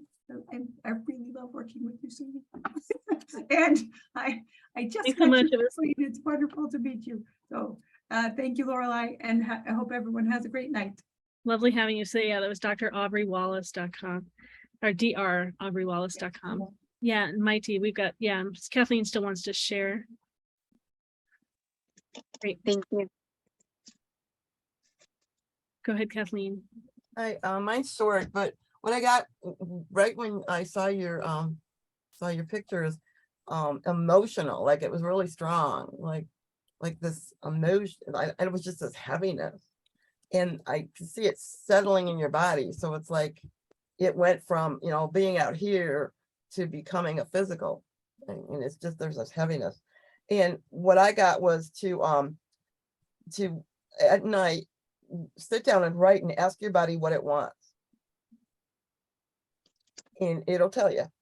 And do it like maybe for a couple of days or a week. And the thing about the medical, I totally agree, not finding the reasons, because it's not medical, all of it, you know, the major part of it. And then on the thyroid, a lot of times they don't do the correct thyroid test. There's one of them, is T4 or something that doctors don't always do. And then that's the one that really is needed. Also, it's getting late here. I also got to do the iodine, to check on iodine and ask your body if it needs it. And the kind that is a good one is it's Niacet. It's NASCENT. That's a good one. You don't. So check that out. You can go on the website to look. And then I also was looking for my shungite when Susie was saying, I was like, what is the name of that? So yeah, I have that all around my computer and my desk and everything. That's really good to have. You can put it in your pocket or maybe in your, you know, your over here. Yeah, so that was pretty much what I got. Okay, great. Thank you so much. Thank you. Good luck and everything. Thank you. Thanks. Thank you so much, Mighty.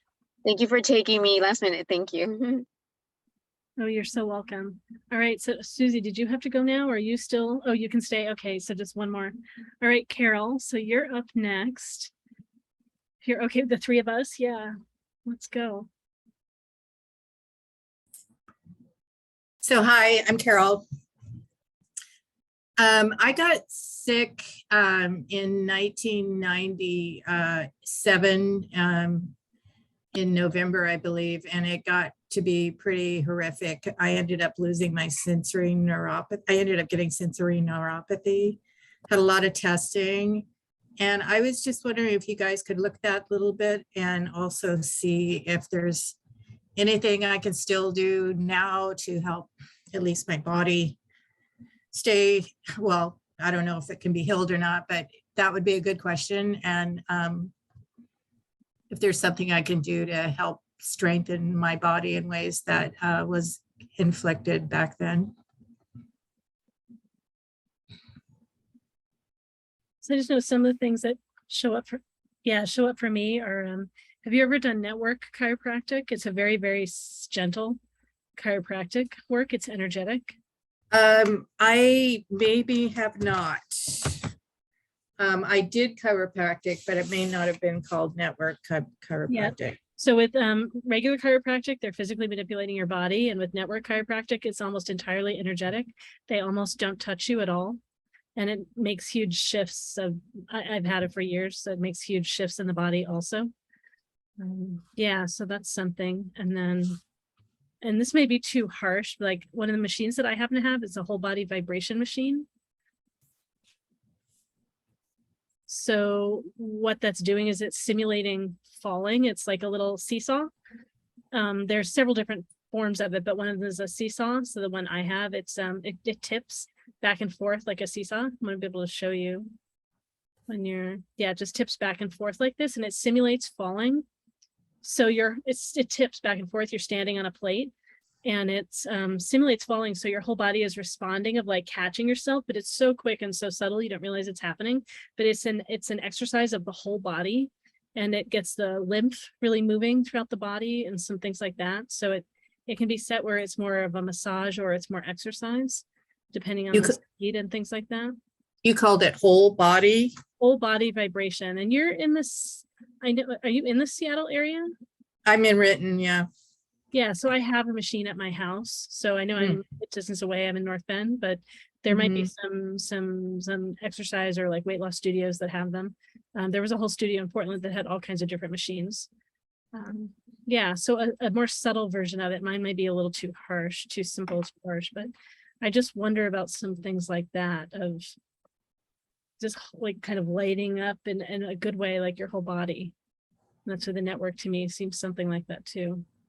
I may have some more things. Susy has something. Hi, Carol. Hi. So I want to clarify real fast. Is sensory neuropathy different than peripheral neuropathy? I think peripheral means that it's in your legs. Sensory is loss of feeling, and I have it everywhere but my face. And it's worse in my arms and legs. But it hit me like 1 week. And I was tested for a lot of stuff. They couldn't figure out what happened. Okay. Because I have peripheral neuropathy as a result of chemo and diabetes and stuff like that. So I understand how uncomfortable it is. The information I got, though, it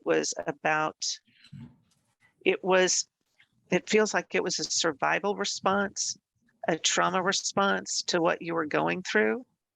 And extreme intense illness is incredibly traumatic. I completely understand that.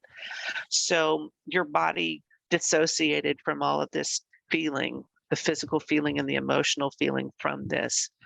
Again, I've been harping on forgiveness. So doing this forgiveness ritual of your body did not betray you. It was trying to help you and to help you get through this and survive this illness of yours. I feel like there's some sort of, I'm not very well versed in vitamins and stuff like this, but I do feel that there is a sort of a flush that can happen, whether you do lots of vitamin C to help shift the alkalinity in your body. It's also an immune booster. But more than anything, I feel that telling your body, assuring it, no, you didn't betray me. You got me through this. It's a meditation I do frequently. When those days my legs are just like, no, piss off, I'm not going to work anymore. You guys got me through the day. You got me through this. You got me through the cancer. You got me through this, and I am grateful. So there's got to be a big layer of gratitude in there to thank your body for what it went through and have you integrated the lessons of it.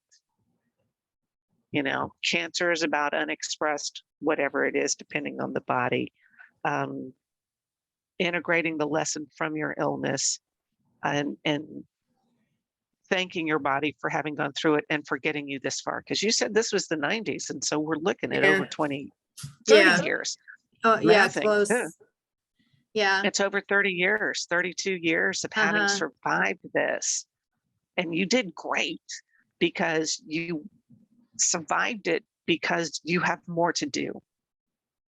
And so integrating that lesson and integrating the gratitude, thanking your body, it didn't betray it. And now I'm repeating myself. But, and have you ever considered energy healing? Like having somebody do Reiki on you or receiving it? I ended up becoming a reader and a healer myself. So do you do it to yourself? Yeah, I do. Okay. Okay. So, and I think there's maybe Shungite would, nope, sorry. I'm trying to scope out to see if there's some sort of crystal to help you, but I'm coming up blank. When you said disassociate, I've heard that before, and I thought, is there something I can do to reassociate? I don't know. That's partly why I'm bringing it up again. There's a practice called soul retrieval. Oh, yeah. Well, yeah. Yeah. Have you done that? Yeah, you got it. You got to grab the right subject on everything you do healing work on. So it's like pick the right subject. Did you? Yeah, there's all those lovely catchphrases of whatever's in the highest and best for me, whatever of highest frequency for me. What do I need in this moment?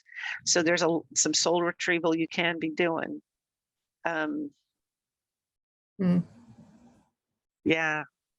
Yeah, because you did dissociate because of the trauma.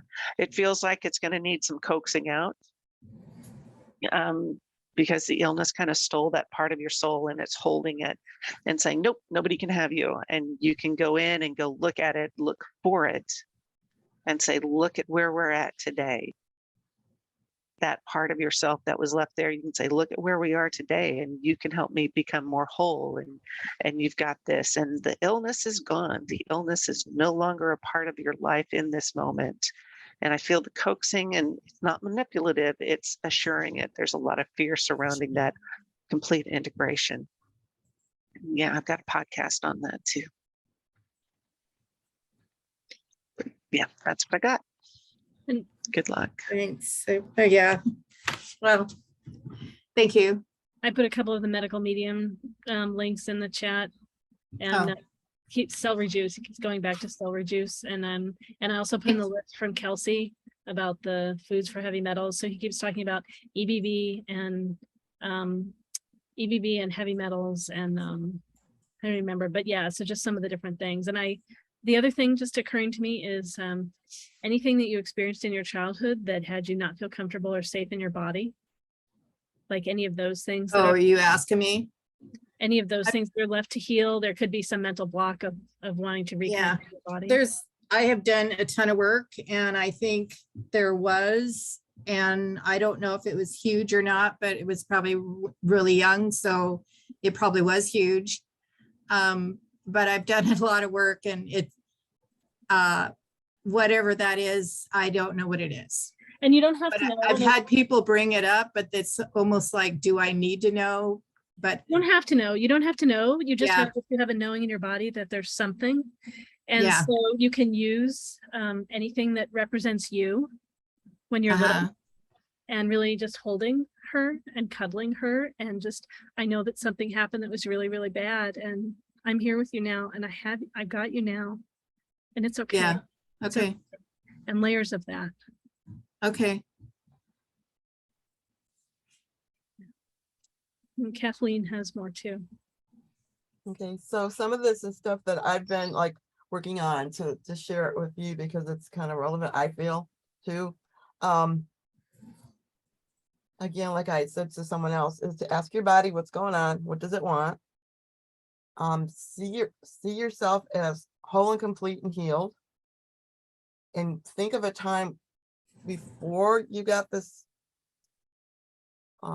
whatever you call it, symptom. Go back to the time before that, and ask your body to go back to that time. Okay. Everything's energy, so we can, and I've been told this by someone too, you can actually go to that time before the symptom happened, and then tell your body to bring that event forward. Okay. You can tell it to bring it forward in a way that you can integrate now, that's safe for you to be with now. Right. And however that, baby steps or whatever it is. And yeah, but just talking with your body and just going inward to your inner child, loving yourself, giving yourself a hug, and just knowing that, like Susy said, you've made it this far. Yeah. What I was getting is just, yeah. And they're saying if there's any leftover anger towards the way the doctors treated you, or just how the treatment impacted your body, and just any layers of You know, anger? I didn't even let myself get treated. I figured if they couldn't figure it out, they weren't touching me. But I mean, from whatever, okay, so it was, Yeah. it just almost felt like it was medical trauma that caused some of it, but no, that's not what happened. In 97? No, I think a lot of it was stress. I was a single mom. I was in a shamanic group that basically turned on me, and it was almost like seeing the witch hunt from the witching hour and having it happen at the same time. Having my kids ditching school, having work employees undermining me not having any skill to deal with it. I think I was also depleted in adrenals, like completely. And I think it could have been a little bit of Kundalini because I was taking Kundalini classes at that time. Even if you said like, yeah, I assume it's got something, but being like treated like a witch, you know, like not feeling good to be in your body from that. And so anger towards that group. Well, and it was like two different lives haunting me at the same time. Yeah. So Susie's got, yeah, Susie go. Who's Susie? Me.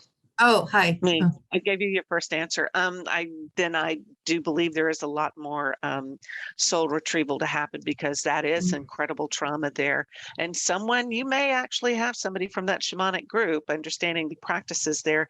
They could be actually hiding that part of you so that you couldn't retrieve it. And being, you know, I'm assuming, which could be right, that you have shamanic practices in your repertoire.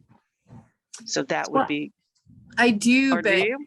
well, I mean, somewhat, yeah. But I really, when I've gone to other people, I have had one person that actually made it so I could see the life, and I told her about it. I don't know where she went, how she learned it, anything, but I do more about feeling my own stuff than having someone tell you about it. You know, when someone tells you about it, you can't really get into that emotion, which I think is really essential sometimes. So Yeah, does anybody know that anybody that does that? Well, when a shaman goes on a journey, they will go and do that. This woman took me with her. Yeah, and that's Yeah. great. I think that's what's necessary. I mean, we know shamans all over the place. So I you're in just don't Renton, know you where said? she is. Okay. I don't even remember her name. Okay. I don't know. You're going to need to cast out that message to source and say, all right, you guys, Yeah, bring her thank to you. me. Yeah. Or somebody, yeah. Yeah. Somebody's out there. Yeah. Okay. Good luck. Thank you. Yeah, thank you, everybody. That was great. Yeah, I'm sending I'm sending you an email with some ideas too. Oh, an email? Or is it? An email, yeah, I have an email address. I will. Oh, okay. And I'll put in the list of foods and a couple of the other links. Oh, you mean the medical intuitives that I have to copy and paste it? I actually already did that. Okay, great. Celery thing. Great. All right, great. All right. Yeah, thank you so much. Thank you for being waiting the whole night and yeah. Thank you for waiting for me, everybody. So you're so welcome. Yeah. All right. See, I will unspotlight us as we finish up.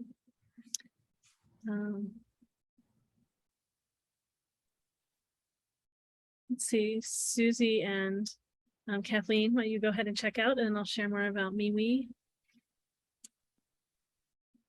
I'm Susie Parker Goins of Blue Lightning Healing, and I love doing these panels and connecting with folks, doing body scans and looking at past lives, doing ancestral healing. You can find me at bluelightninghealing.com, or you can email me at Susy, that's SUSY, at bluelightninghealing.com, and I've got a 20% off special, MeWe 20, and sign up for a longer session, and that'll come off at the register, whatever, at the checkout. Yeah, thank you so very much, y'all, for sharing and being who you are and letting us be who we are. Thanks. Thanks so much, Susie and Kathleen. Yes, Kathleen Hoagland in Portland, Oregon, and thanks everyone for being here. And you can reach me at right now, I think my website kind of got messed up. Somebody said they couldn't get in. So email me at kathy.hoagland, HOAGLAND @gmail.com. And you can also get a free intuitive decoding if you'd like, but give me a call and we can chat. And my specials are on out there where I'm giving 40% off, but just email me and we can talk. Thanks. And I hope everybody had a wonderful time at the event. Thanks for coming. Thanks so much, Kathleen. And I'm Laureli Shimayo. I'm an intuitive eye reader and body psychology coach. I read your eyes, read your soul, and answer questions about your soul and your path, navigating blocks in your path and making choices that support you in living your purpose. And I have I'm able to meet with someone for 20 minutes for a complimentary session, I think is what I have in here. And there's a link to my book and podcasts and all kinds of things like that. And at MeWe Fairs, we have upcoming events. We have a little bit of a break here. And then Wednesday, August 10, we have our Metaphysics and Intuition Practice Circle. So anyone that's wanting to do sessions with peers, that's a great opportunity. And then Wednesday, August 31, we have an Anything and Everything training panel. So if you are new to sharing on stage in this format, this is for you. Or if you're new to sharing your work, new modality or anything like that, it's half price to ask a question of the panel, and we take questions on anything. And a couple of us will be supporting the practitioners in training on that panel. And then Saturday, September 3, we have our Metaphysics and Intuition Practice Circle for strengthening your gifts. And I think there's another one in here that's missing. August 13th, we have our MeWe Fair online. So we should have somewhere around 16 or 20 practitioners be here for 4 hours. The first hour, we do a version of an intuitive panel, answering questions from the audience. And then we'll have practitioners in breakout rooms, giving talks, group readings, group healings. So that's August 13th. So lots of things going on. And then in person, we're going to be in Bellevue on August 27, 28, and then we'll be in Eugene, Oregon, September 10 and 11, and Portland, September 17 and 18. So lots of opportunities to connect with us in person as well as online.